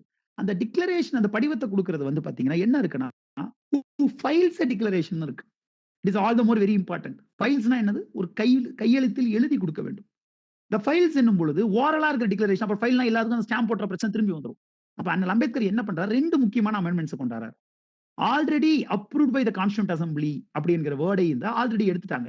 Approved by the constituent assembly. So இனிமே அப்ரூவ் பண்ணாலும் இதை ஒத்துக்கலாம். முதல் திருத்தம்.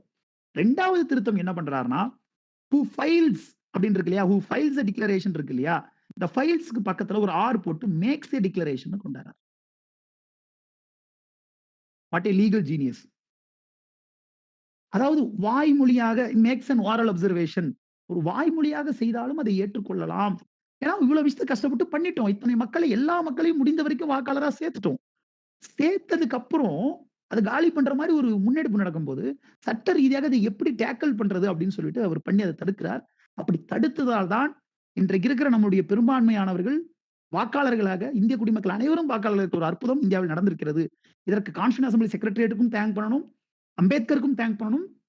எளிய மக்கள், அது அசாமை சேர்ந்த மக்களாக இருக்கலாம், தமிழ்நாட்டை சேர்ந்த மக்களாக இருக்கலாம், கேரளாவை சேர்ந்த மக்களாக இருக்கலாம், அங்கங்க இருந்த எளிய மக்கள் எழுதிய அந்த கடிதங்கள், தங்களுடைய உரிமைகளுக்காக அவர்கள் கொடுத்த குரல்கள், அதை பற்றி பேசிய பத்திரிகைகள், எல்லோரும் இதற்கு ஒரு முக்கியமான காரணம்.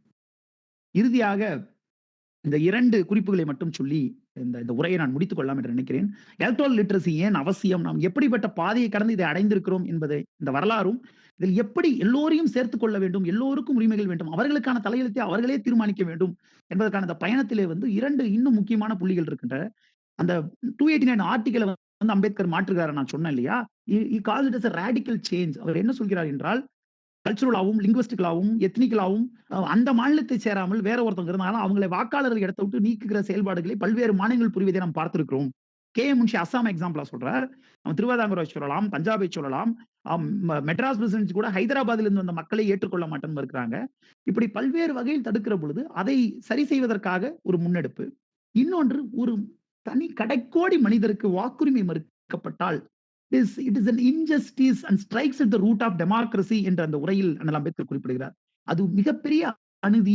அது அரசியலமைப்பு சட்டத்தினுடைய, அது நம் தருகிற உரிமையினுடைய அடிப்படையையே அழித்துளிக்க முயற்சி செய்கிற ஒன்றாகும். அதை நாம் அனுமதிக்க முடியாது என்று அவர் சொல்கிறார் என்பதை நாம் குறிப்பில் மனதில் நிறுத்திக் கொள்ள வேண்டும். அண்ணல் அம்பேத்கர் அரசியலமைப்பு சட்டத்தை, அந்த அரசியலமைப்பு சட்டாவையை இந்தியாவிற்கு அதை சமர்ப்பிக்கிற பொழுது அவர் சொல்லுவார், ஒரு மனிதன் ஒரு வாக்கு என்ற இடத்திற்கு நாம் வந்துவிட்டோம். ஒரு மனிதர் ஒரு மதிப்பு, ஒரே மதிப்பு என்ற இடத்தை நோக்கி நாம் என்றைக்கு போக போகிறோம்? ஒரு சமூக, அரசியல், பொருளாதார ஜனநாயகத்தை நோக்கி நம் பயணம் தொடர வேண்டும். அந்த பயணத்தை முன்னெடுப்பதற்கான முதல் படியை நாம் எடுத்து வைத்திருக்கிறோம் என்று அவர் சொல்லுவார். சிவாராவ் என்கிற ஒரு தேர்தலில் போட்டியிட்ட ஒருவர் ஒரு அற்புதமான காட்சியை சொல்கிறார். பெண்களில் வாக்களிக்க வரமாட்டார்கள் என்று நான் நினைத்துக் கொண்டிருந்தேன். முதல் தேர்தலில் பர்தாயிட்ட எண்ணற்ற முஸ்லிம் பெண்கள் வாக்களிக்க வந்திருந்தார்கள். தலித்துகள் வரமாட்டார்கள் என்று நினைத்தேன். தலித்துகள் எல்லாம் தங்களை ஆண்டு கொண்டிருக்கிற ஆண்டைகளோடு பக்கத்தில் நின்று கொண்டு வாக்களித்தார்கள். நீயும் நானும் சமம் என்கிற பெருமிதம் அவர்கள் கண்களில் மின்னியதோ என்று எனக்கு தோன்றியது. இந்தியா உண்மையிலேயே ஜனநாயகம் ஆகிவிட்டது என்று அவர் சொன்னார். ராமச்சந்திரவா சொல்லுவார், வேர்ல்ட்ஸ் பிக்கஸ்ட் கேம்பிள், உலகின் மாபெரும் சூதாட்டம் என்று இந்தியாவுடைய முதல் தேர்தலை சொல்லுவார். அந்த மாபெரும் சூதாட்டம் ஒரு நாளில் வெற்றிகரமாக முடியவில்லை. அதற்கு பின்பு பெண்களுடைய உழைப்பு இருக்கிறது, எளிய மக்களுடைய உழைப்பு இருக்கிறது, பெரும் தலைவர்களுடைய உழைப்பு இருக்கிறது, கடைக்கோடி சிந்தனையாளர்களின் உழைப்பு இருக்கிறது, ஒரு சிவில் சர்வன்ஸோட உழைப்பு இருக்கிறது. உலகத்தினுடைய எல்லா வரலாற்றையும், உலகத்தினுடைய எல்லா நடைமுறைகளையும் படித்து உருவாக்கப்பட்ட ஒரு வரலாறு இருக்கிறது. இவை அனைத்திற்கும் பின் அடிப்படையாக இருந்தது, எல்லா மனிதரும் சரிநிகர் சமானமாக எல்லோருக்கும் வாக்குரிமையோடு தங்களின் தலையெழுத்தை தீர்மானிக்கிற ஒரு அரசியலில் முடிவுகளில் தாங்கள் பங்கெடுக்க வேண்டும் என்கிற அந்த ஒரு தேடலும் ஒரு எத்தனைப்பும் அவர்களுக்கு இருந்தது. அதுதான் நமக்கான செய்தி. ஒபாமா ஹோவார்ட் பல்கலைக்கழகத்திலே ஒரு ஒரு உரையில் சொல்லியிருப்பார். வாக்களிக்காவிட்டால் என்ன ஆகும் என்று கேட்கிறார்கள். உயிரை கொடுத்துதான் வாக்களிக்க உரிமையை நாம் பெற்றிருக்கிறோம். நீங்கள் வாக்களிக்காமல் போனால் உங்கள் தலையெழுத்தை வேறு ஒருவர் தீர்மானிப்பார்கள். ஏன் எனக்கு வேலை கிடைக்கவில்லை, ஏன் எனக்கு உரிமை மறுக்கப்படுகிறது, ஏன் என்னை சம மனிதராக நடத்தவில்லை என்று கேள்வி கேட்கிற உரிமையை நீங்கள் இழந்தவர்கள் ஆகிறீர்கள். தொடர்ந்து கேள்வி கேட்டுக்கொண்டே இருங்கள், வருங்காலம் நமதாகட்டும் என்று ஒபாமா அந்த உரையில் சொல்லியிருப்பார். அந்த குறிப்போடு இந்த உரையை நான் முடித்துக் கொள்ள விரும்புகிறேன். தேர்தலில் மற்றும் அரசியல் தேர்தல் ஜனநாயகம் முடிவதில்லை. தேர்தல் அதில் ஒரு லேயர் தான். இட்ஸ் டாப் சாயில் என்று அம்பேத்கர் சொல்லுவார். அப்படிப்பட்ட டாப் சாயிலை ஸ்ட்ரென்தன் பண்ணுகிற கான்ஸ்டிடியூஷனல் மொராலிட்டிக்கும் எலக்டோரல் வைப்ரன்சிக்கும் தொடர்ந்து உழைப்பதற்கான ஒரு பயணத்திலே ஒரு சட்டத்துறை ஆளுமைகளாக முன்னிருக்கிற உங்களுடைய பங்களிப்பும் உழைப்பும் மிகப்பெரிய அளவில் உதவும் என்று நான் நம்புகிறேன். இந்த உரை அதற்கு ஒரு ஊக்கமாக இருந்திருக்கும், அல்லது ஒரு ஓரளவிற்கு உங்களுக்கு சில செய்திகளை சொல்வதாக இது இருந்திருக்கும் என்று நம்புகிறேன். இந்த வாய்ப்பளித்த உங்கள் அனைவருக்கும் என் நெஞ்சார்ந்த நன்றிகள். நன்றி, வணக்கம். Thank you so much, sir. Saravanan sir is a Tamil motivational speaker who loves igniting young minds. Coming from modest backgrounds, from being a student reporter to holding this high position in the Ministry of Finance, Sir's array of knowledge is unparalleled and we were gifted to hear his thoughts today. Thank you once again, sir. Now, I welcome Dr. V. Balaji, Director in charge of Tamil Nadu Dr. Ambedkar Law University, to deliver the felicitation address. Hello. Am I audible, ma? Yes, sir. Yeah. Thank you.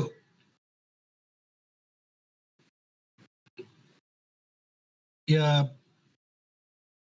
In fact, it's a good afternoon to one and all.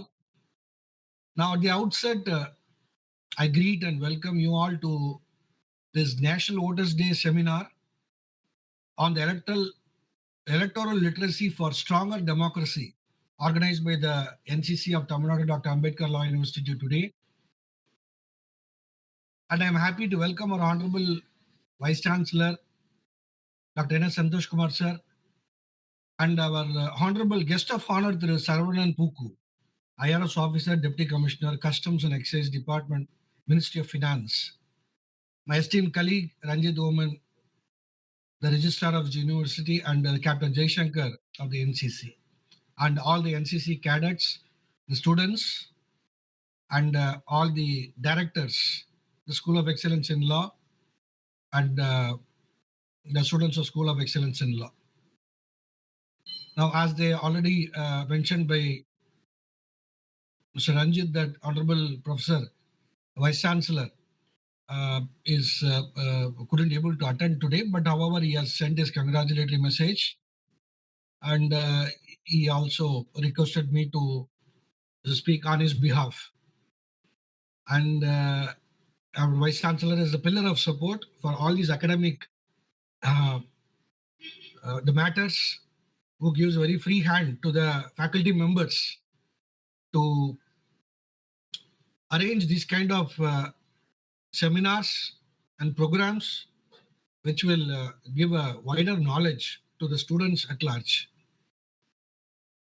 And of course, a right person has been chosen by our Honorable Vice Chancellor and Professor Jaishankar sir, who cannot be substituted by anybody, Sri Saravanan sir.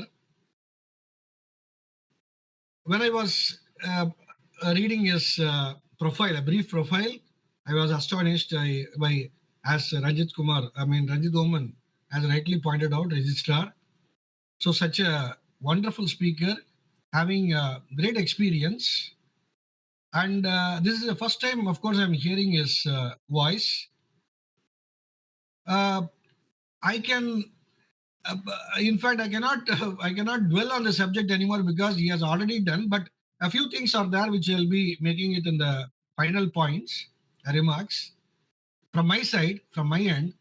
But before that, I just want to tell you the participants and of course, the guest of honor. The guest of honor is really அதாவது அவரை பத்தி சொல்லணும்னா 2 விதமா அப்ப நான் பார்த்தேன். ஒண்ணு அவர அவர நான் ரொம்ப வந்து ரசிச்சு பார்த்துட்டு இருந்தேன். 2வது அவர் சொன்ன அந்த விஷயங்கள் வந்து ரொம்ப வந்து ஆழமான ஒரு கருத்துக்கள் உடையது. ஆ அதாவது ஒரே மெசேஜ் தான். அவர் சொன்ன அந்த பாயிண்ட் எல்லாமே ஸ்டூடண்ட்ஸ் உங்களுக்கு ரொம்ப முக்கியம். என்னன்னா, எவ்ளோ கஷ்டப்பட்டு, எவ்ளோ ஒரு இதெல்லாம் அதெல்லாம் தாண்டி தடைகளை தாண்டி இதெல்லாம் வந்திருக்கு அப்படின்றத நீங்க உணரணும்ன்றது தான் அவர் அந்த ஹிஸ்டாரிக்கல் ஆஸ்பெக்ட்ஸ் எல்லாம் சொல்லக்கூடியது. ஸோ உங்களோட வொர்க் என்னன்னா, உங்களோட மெசேஜ் என்னன்னா, your role is something totally very important as a young generation. நீங்க இத எடுத்துட்டு போகணும் நெக்ஸ்ட் லெவல்க்கு. அதுதான் அவர் சொல்லக்கூடிய அந்த முக்கியமான ஒரு மெசேஜா வந்தது. 2வது அவர் சொன்ன விதம் பார்த்தீங்கன்னாக்கா, really I just astonished and wondered. அதாவது எவ்ளோ அவர் அத விஷயங்கள உள்வாங்கி இருக்காருன்றது அவர் சொல்லக்கூடிய அந்த விஷயங்கள்ல அத நான் பார்க்கிறேன். As a teacher I can really appreciate with I think everybody would accept. அதாவது எவ்ளோ ஒரு சுவாரஸ்யமா அத வந்து அவரு அத எடுத்துட்டு போகணும். உங்ககிட்ட கொண்டு வரணும். அத அத வந்து ஸ்ப்ரெட் பண்ணணும் அந்த இது அவேர்னஸ. அப்படின்றது அவரோட அந்த தாக்கம் வந்து அவரோட அந்த பேச்சுல தெரிஞ்சது. அது வந்து ரொம்ப ரொம்ப அற்புதமா அத சொன்னாரு. சார், ரியலி ஆன் பிஹால்ஃப் of Tamil Ambedkar law university and all the faculty members and the students, we are really, really grateful and thankful to you. Though it is not a vote of thanks, I really appreciate as a teacher, as a professor, I really know that how how you have selected this topic and how detailed that you have gone into. அது எவ்வளவு work பண்ணிருக்கீங்கன்றத எங்களால புரிஞ்சுக்க முடியும் sir. அதை விட அதை சொன்ன விதம் வந்து ரொம்பவே சிறப்பா இருந்தது. அஃப்கோர்ஸ் அது கண்டிப்பா வந்து ஸ்டூடெண்ட்ஸ் வந்து அதை ரியலைஸ் பண்ணியிருப்பாங்க சார் பை திஸ் டைம். அந்த யங் ஜெனரேஷன் இந்த மோட்டிவேஷன் போயிருக்கும் சார். நானும் இந்த எலெக்ஷன் அஃப்கோர்ஸ் இன்டர்நேஷனல் கான்ஸ்டியூஷன்ல தான் என்னோடது எலக்டோரல் பிராக்டிசஸ் வந்து நான் ரொம்ப மதிக்கக்கூடியவன் ஆஸ் அ சிட்டிசன். பட் அதே சமயத்துல வந்துட்டு அந்த சொல்லக்கூடிய அந்த இதெல்லாம் நீங்க நானும் அந்த கான்ஸ்டியூண்ட் அசம்பிளி டிபேட்ஸ் படிக்கும்போது நானே வியந்து போயிருக்கேன். அப்போ ஒரு சர்க்கம்ஸ்டன்சஸ் வரும். இந்த ஷாம் பனகல் ராவும் அண்ணல் அம்பேத்கரும் அவங்க 2 பேரும் அந்த இதுல பேசுவாங்க. அந்த இதுல அந்த பேசுற அந்த இத நான் படிச்சிருக்கேன். கடைசியில அது எலக்ஷன் எதனால அப்படின்னு சொல்லி அம்பேத்கர் சொல்லும்போது, அது அதுக்கு இருக்கிற பவர் என்னன்னு சொல்லும்போது அப்படியே அது மெய்சிலிர்த்து போயிருக்கு அந்த இடத்துலலாம். ரொம்ப நல்லா விஷயங்கள்லாம் அதுல சொல்லியிருக்கு. கிரான்வெல் ஆன்ஸ்டின பத்தி சொன்னீங்க. அவரோட book working of democratic constitution, so many other books எல்லாம் படிச்சிருக்கோம். Really wonderful sir. நீங்க இதோட இல்ல, நீங்க நெறைய வாட்டி வரணும். நெறைய வாட்டி யுனிவர்சிட்டி வரணும். எங்க ஸ்டூடண்ட்ஸ்க்கு நெறைய நீங்க வந்து நாலேட்ஜ் வந்து இது பண்ணி குடுக்கணும். அவங்க சார்பா, எல்லார் சார்பா, வைஸ் சான்சலர் சார்பா உங்கள நான் கேட்டுக்கிறேன். ஸோ அ அ இது வந்து அந்த பார்ட்டு. ஸோ என்னோட இதுல வந்து நான் முக்கியமா சொன்ன மாரி, அ நான் வந்து முக்கியமான இதுல வந்து ஒரு 10 இயர்ஸ் பேக் சார், நான் வந்து I have given an article which was published in IIPA. அப்ப நான் என்ன பண்ணேன்னாக்கா, கம்பல்சரி வோட்டிங் அப்படின்ற ஒரு டாபிக்ல நான் வந்து அந்த ஜர்னல்ல அந்த இதுல பிரசன்ட் பண்ணேன். அப்ப எனக்கு இருந்த ஒரு தாக்கம் என்னன்னாக்கா, ஏன் கம்பல்சரி வோட்டிங் வைக்கக்கூடாது? அந்த ஃபண்டமெண்டல் ரைட்ஸ் மட்டுமே எதிர்பார்க்கக்கூடிய ஒரு சொசைட்டில ஃபண்டமெண்டல் டியூட்டி ஏன் பண்ண மாட்டேன்றாங்க? இந்த ஃபண்டமெண்டல் டியூட்டி பண்ணாததுக்கு காரணங்கள் நெறைய இருக்கலாம். பட் அது ஒரு முக்கியமான காரணம்ன்றது நமக்கும் தெரியும். எல்லாமே வந்து அது பண்ணணும் அப்படின்ற ஒரு இதுல. ஸோ ஆவரேஜா பார்த்தா நம்ம 61 விழுக்காடு தான் நம்ம வந்து இன்ஃபாக்ட் அத நம்ம பதிவு பண்ணிட்டு இருக்கோம் வோட்டிங். 85, 90லாம் வந்திருக்கு. ஸோ அந்த ஒரு ஸ்டடி பண்ணிட்டு நான் கம்பேரிட்டிவ் ஸ்டடி பண்ணி பிரேசில், பிரான்ஸ் இந்த மாரி இதுலலாம் 90, 100% வந்திருக்கு. அந்த மாரி ஒரு இதுல வந்து ஏன் நம்ம பண்ணக்கூடாது அப்படின்ற ஒரு கேள்வி எழுப்பி அந்த ஆர்டிக்கிள போட்டிருந்தேன். அது IIPAல பப்ளிஷ் ஆச்சு. நெறைய அதற்கு ரெஸ்பான்ஸ் வந்தது. Both positive and negative. But however அத நான் ரொம்ப பெருமையா அந்த இது பண்றேன். அது ஒரு தொடக்கமா நான் அத இது பண்றேன். ஸோ அ நம்ம இதுல இன்னொரு சிஸ்டத்துல பசங்க நம்மளோட ஸ்டூடண்ட்ஸ் அல்லது யங் ஜெனரேஷன் புரிஞ்சுக்க வேண்டியது, இந்த ஃபர்ஸ்ட் பாஸ்ட் போஸ்ட் சிஸ்டம் அப்படின்ற ஒரு கான்செப்ட் இருக்கு. FPTP. அப்படின்னு. இதுல எப்படின்னு பாத்தீங்கன்னாக்கா, யார் மெஜாரிட்டியா போயிடுறாங்களோ அந்த நிமிடத்துல அது முடிவடைஞ்சிருது. அதுக்கு மேல எதுவும் தேவையில்ல. எத்தனை வாக்காளர் இருந்தாலும் சரி, அந்த ஃபர்ஸ்ட் பாஸ்ட் போஸ்ட் சிஸ்டம்ல ஒருத்தர் முந்திட்டு போயிட்டாக்கா அவர்தான் அது வின்னர். அந்த 51% மெஜாரிட்டின்ற கான்செப்ட்ல வராது. யாருக்கு அவங்க மற்றவங்களை விட அதிகமா ஒரு வாக்கோ 2 வாக்கோ வாங்கியிருந்தாங்களோ அவங்க வின்னர்னு சொல்லுவாங்க. ஸோ இது அடிப்படையில பார்த்தாக்கா, இது வந்து ஒரு டெமோக்ரஸிக்கு வந்து ஒரு நிலையான ஒரு இது கிடையாது. பட் ஃபார் சம் ரீசன்ஸ் இதை வந்து நம்ம அடாப்ட் பண்ணிட்டு இருந்தோம். That is the right time. இப்போ அதை சேஞ்ச் பண்ணணும். அதை கொஞ்சம் அதை ரீஃபார்ம் பண்ணாக்கா அந்த இது கண்டிப்பா சரியாகும். 51% அது கொண்டு வந்தாக்கா ஒரு சில நாடுகள்ல இருக்கு. அது கொண்டு வந்தாக்கா அந்த இது வந்து ரொம்பவே நல்லா இருக்கும். அஃப்கோர்ஸ் நோட்டாவோட இது சொன்னாங்க. அதுவும் அதோட சேர்ந்தது தான். ஸோ அந்த ஆஸ்பெக்டையும் பார்க்கணும்.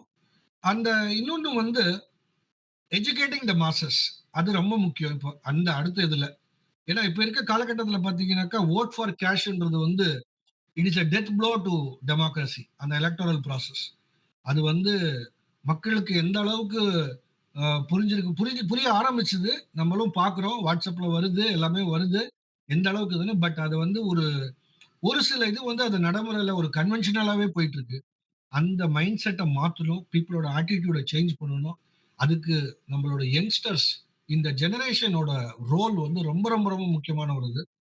ஸோ அவர் அதுலயும் பர்டிகுலரா லா ஸ்டூடெண்ட்ஸ், என்சிசி, என்எஸ்எஸ் இது இவங்களோட ரோல் வந்து it is highly essential to educate the rural masses R the masses at large.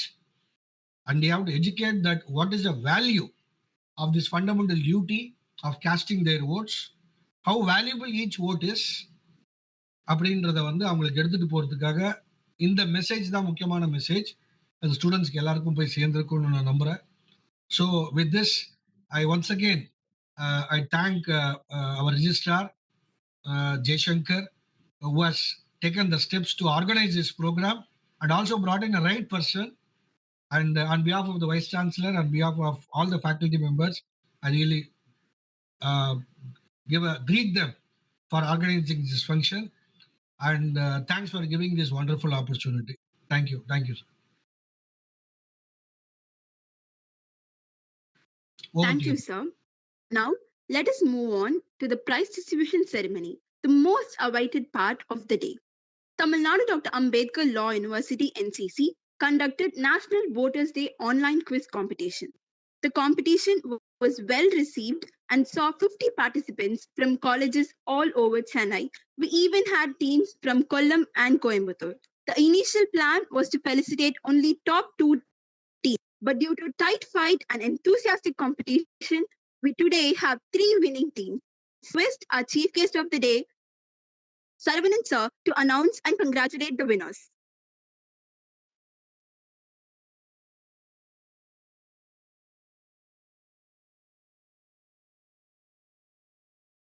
Ma'am, is this directed towards me?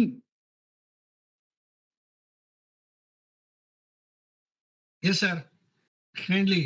So, yeah, okay, sir. Sir, thanks for that wonderful words, sir. Like, I was overwhelmed. Like, like because like ஏன்னா வந்து ரொம்பவே அந்த அதாவது வந்து பாத்தீங்கன்னா அந்த எல்லாம் நிகழ்ந்தது அப்படின்னு சொல்லிட்டு கம்பர் சொல்லுவாரு. அந்த மாதிரி வந்து ஐ வாஸ் லிட்டரலி ஓவர்வெல்ம்டு. நான் வந்து just didn't want to interrupt your talk and you are so kind and what you can say very empathetic towards your students and I didn't feel that I didn't feel that I'm just listening from a very senior person. I felt like somebody who understands us and who is very empathic towards us talking to us. So thanks a lot. Yes, really, sir. Thank you, sir. Thank you.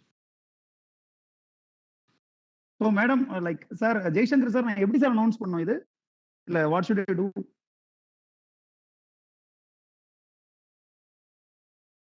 Sir, mic unmute பண்ணிக்கோ. Unmute பண்ணிட்டேன். Yes. Okay. Oh, இங்க இருக்கு. Okay. No, okay, I understand. Okay. Quiz competition. First prize from Stella Maris College, Cadet Erin Rose. Cadet, if I'm not pronouncing her name properly, please forgive me. Okay. Calistina and Sergeant at VM Priyadarshini. Hearty congratulations to all 3 of you. It's a great job. Yeah. And quiz competition, second place is KCG College of Technology, Cadet Adarwa, Cadet Tanishk, and Cadet Prem Kumar. உங்களுக்கு மனமார்ந்த வாழ்த்துக்கள், தொடர்ந்து இயங்கிக் கொண்டே இருங்கள். And third place is Justice Bashir Ahmed College, Cadet Afra Farzana S, Cadet Nithilavani K, and Cadet Sheikh Shumaya. Warm wishes to all three of you. It's a great job. Yeah.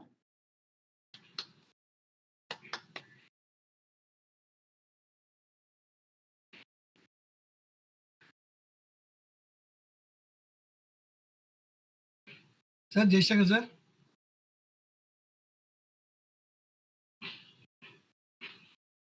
Sir, vote of thanks irukka? Formal.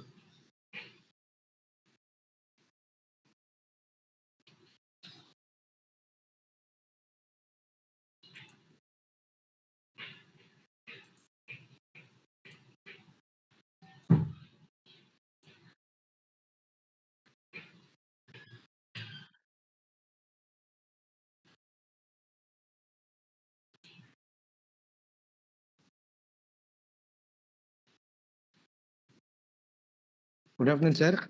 There seems to be a bit of technical issue with our MC. So continuing upon, I call upon our Associate NCC Officer, Captain D. Jaishankar sir, to give the vote of thanks.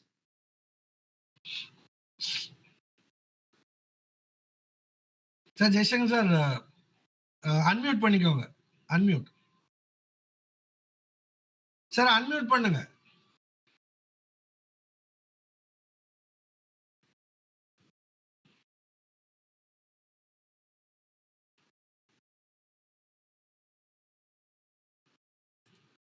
Darwin Darwin இருக்கீங்களா?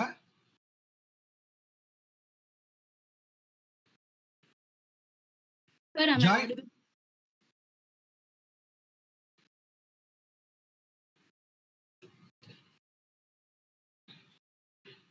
We have arrived at the end of the event. I request our Captain D. Jaishankar sir, the associate.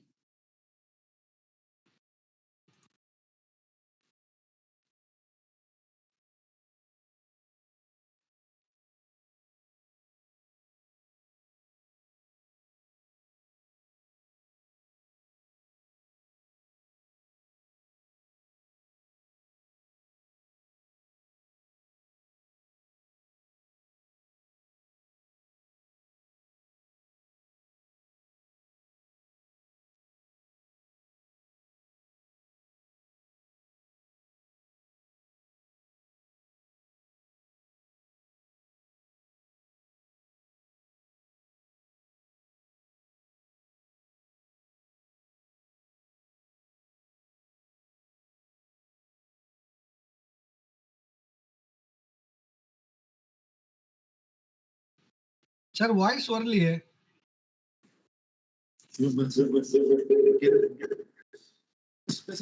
அதிமுக்கியமான பணியின் காரணமாக ஐயா அவர்கள் நம்முடன் இல்லை என்றாலும் அவருடைய அனைத்து சிந்தனைகளும் நம்மளோடு இணைந்திருக்கும், நம்மளை இருந்து வாழ்த்தி கொண்டே இருப்பார்கள். அவர் மிகப்பெரிய உந்து சக்தி, அவருடைய உந்து சக்தியின் மூலமாக இந்த பல்கலைக்கழகம் வெகு விரைவாக இயங்கிக் கொண்டிருக்கின்றது. ஐயாவுடைய பேராதரவும் ஒத்துழைப்புமின்றி இந்த பல்கலைக்கழகத்தின் ஒரு சிறு அணுவும் அசையாது என்பது உதாரணமாக இந்த குறுகிய காலத்தில் இத்தகைய ஒரு நிகழ்வை ஏற்படுத்த எமக்கு இசைந்தமைக்கு ஐயா அவர்களுக்கு ஒரு எண்ணின் சார்பாகவும் இங்கு குழுமியிருக்கும் அனைத்து நண்பர்களின் சார்பாகவும் மீண்டும் ஒரு முறை அவருக்கு நன்றியை தெரிவித்துக் கொண்டு, இன்று நம்முடைய வந்து நமக்கு சிறப்புரையாற்றிய நம்ம எல்லாம் ஊக்குவித்த ஐயா சரவணன் ஐயா அவர்கள், அவர் பேச்சு கேட்கும் பொழுது எனக்கு ஒன்று மட்டும் நினைவு கொண்டிருக்கிறது. நம்முடைய மாணவி அனிதா, கேடட் அனிதா அவர்கள் கூறினார்கள் குடவோலை முறை பற்றி. குடவோலை முறையை முதலில் அறிமுகப்படுத்தியவர் கரிகார் சோழன்.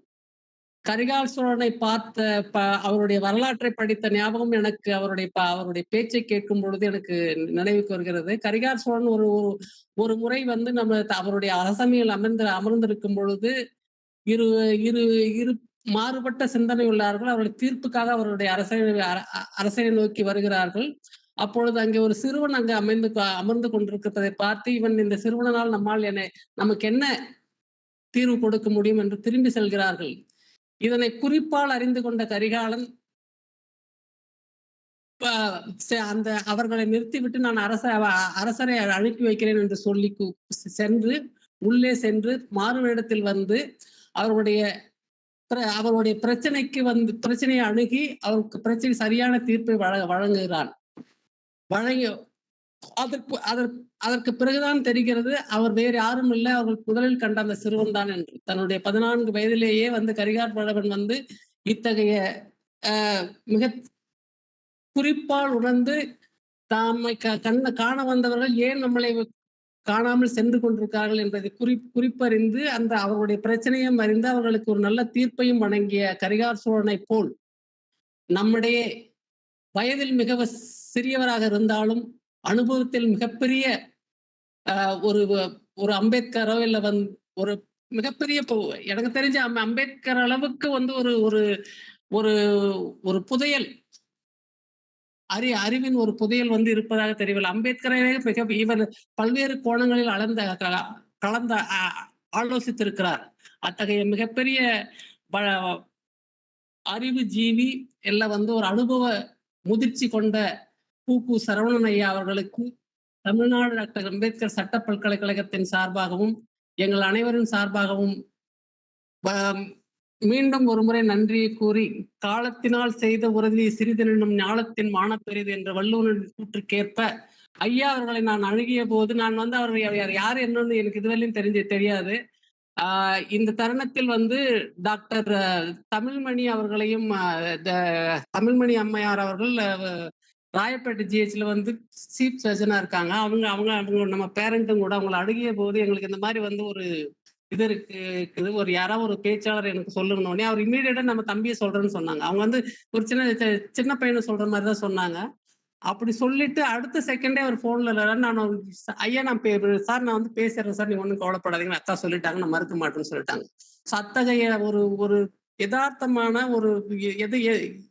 எந்த எதிர்பார்ப்பும் இல்லாம வந்து தன்னுடைய நேரத்தை அத்தகைய பெரிய பொறுப்பில் இருந்து கொண்டும் தன்னுடைய நேரத்தை வந்து சிறிதும் பொருட்படுத்தாமல் நமக்காக வந்து ஒதுக்கி நம்மளை ஆட்கொண்ட அத்தகைய இளைய இந்த மாடர்ன் கரிகால் சோழன் ஐயா பூக்கு சரண் அவர்களுக்கு மீண்டும் ஒரு முறை நன்றியை தெரிவித்துக் கொள்கின்றேன். அதோடு மட்டுமன்றி எங்களுடைய பதிவாளர் அவரும் வந்து ஒரு மாடர்ன் கரிகால் சோழன் தான், இளையவராக தான் இருக்கிறார், எங்களுக்கெல்லாம் வழிநடத்தி கொண்டிருக்கிறார். அவரை கூறும்போது கூட சொல்ல சார் நீங்க ஒன்றும் கவலைப்படாங்க, நான் பாத்துக்கிறேன், உங்களை இன்ஃபேக்ட் வந்து சீஃப் கெஸ்டோட பயோடேட்டா கொடுத்தாரு கேட்டாரு, அதை கூட தர முடியல. But despite all that he has managed himself to deliver welcome address and motivated the young minds who are gathered here. So thank you very much sir, Register sir, for accepting your invitation and gave away the welcome address. And I always admire the modern Ambedkar, Dr. Balaji sir. So he always his readiness, his kindness always makes people to love, extend more love, and always support you to all the activity that has been carried out. He's been though he's young and he has led so many ways and so many forums the university to reach in a greater height. So first I am on behalf of everyone here, I thank Dr. Balaji sir, who's happened to be the modern Ambedkar of this Tamil Nadu Dr. Ambedkar Law University. So thank you very much sir for coming here and sparing your time with us. And I also thank Cadet Anita and Janun who have taken pain to prepare the slides and address among நம்ம எவ்வளவுதான் சொன்னாலும் வந்து அவங்களுக்குள்ள சொல்லும்போது மாணவர்கள் மத்தியிலே ஒரு கருத்து சொல்லும் போது அது வெகு விரைவா போய் சென்றடையும் என்று நினைக்கிறேன். அத்தகைய வகையில் அனிதா வந்து ஒரு சிறிய பேச்சாளர், அவங்க வந்து இது நிறைய களம் கண்டிருக்காங்க. ஐயா சரவணன் அவர்கள் வந்து அந்த பொண்ணுக்கு வந்து ஒரு ஒரு வழிகாட்டியா இருக்கணும்னு இந்த தருணத்தில் கேட்டுக்கொண்டு அவர்களுக்கும் என்னுடைய மனமார்ந்த நன்றியை தெரிவித்துக் கொள்கின்றேன். I also extend all the faculties who have been witnessing this event and all those people who are busy with various activities. Despite all that, you have spared your time to encourage our cadets to take this noble thought across the country. At this juncture, I thank all the people who have been doing this, and not last but not the least, I thank all our NCC cadets and senior cadets, ex-cadets who have been a pillar of support for any of the activity that has been carried out, and we have been leading. So in that way, I must salute our NCC cadets for their readiness and their cooperation and their volunteering to do any such activities. Thank you very much, cadets, and I once again thank all those people who are behind to keep this program in a greater success. Thank you very much, sir. Over to Chindana. Thank you, sir. I request all dignitaries and co-cadets to rise up for the NCC song followed by national anthem.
Cadet line, please stop the thing.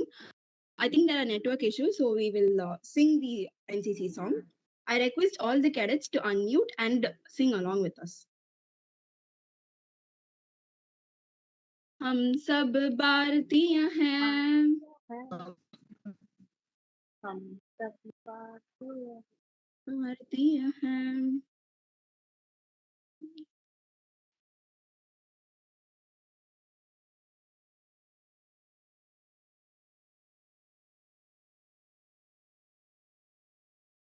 हम सब भारतीय हैं, हम सब भारतीय हैं, हम सब भारतीय हैं, अपनी मंजिल एक है, हा हा हा एक है, हो एक है, हम सब भारतीय हैं, हम सब भारतीय हैं, कश्मीर की धरती रानी है, सरताज हिमालय है, सदियों से हमने इसको अपने खून से पाला है, कश्मीर की धरती रानी है, सरताज हिमालय है, सदियों से हमने इसको अपने खून से पाला है, देश की रक्षा की काज हम शमशीर उठा लेंगे, हम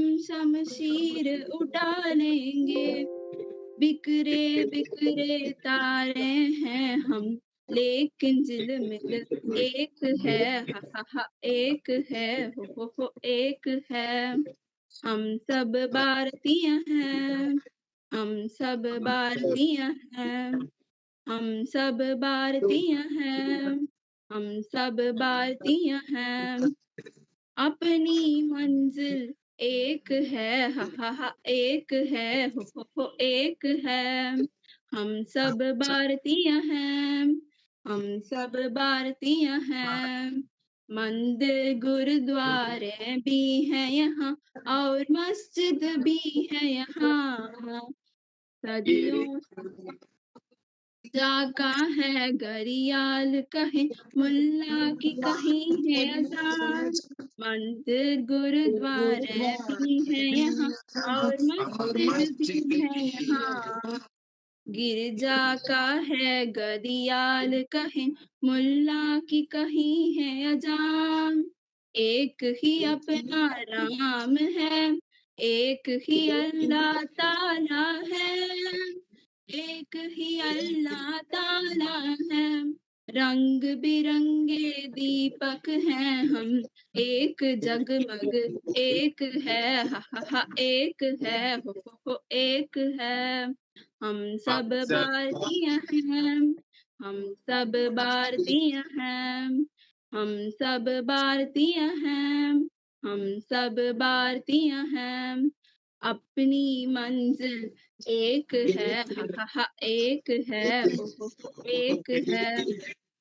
हम सब भारतीय हैं, हम सब भारतीय हैं।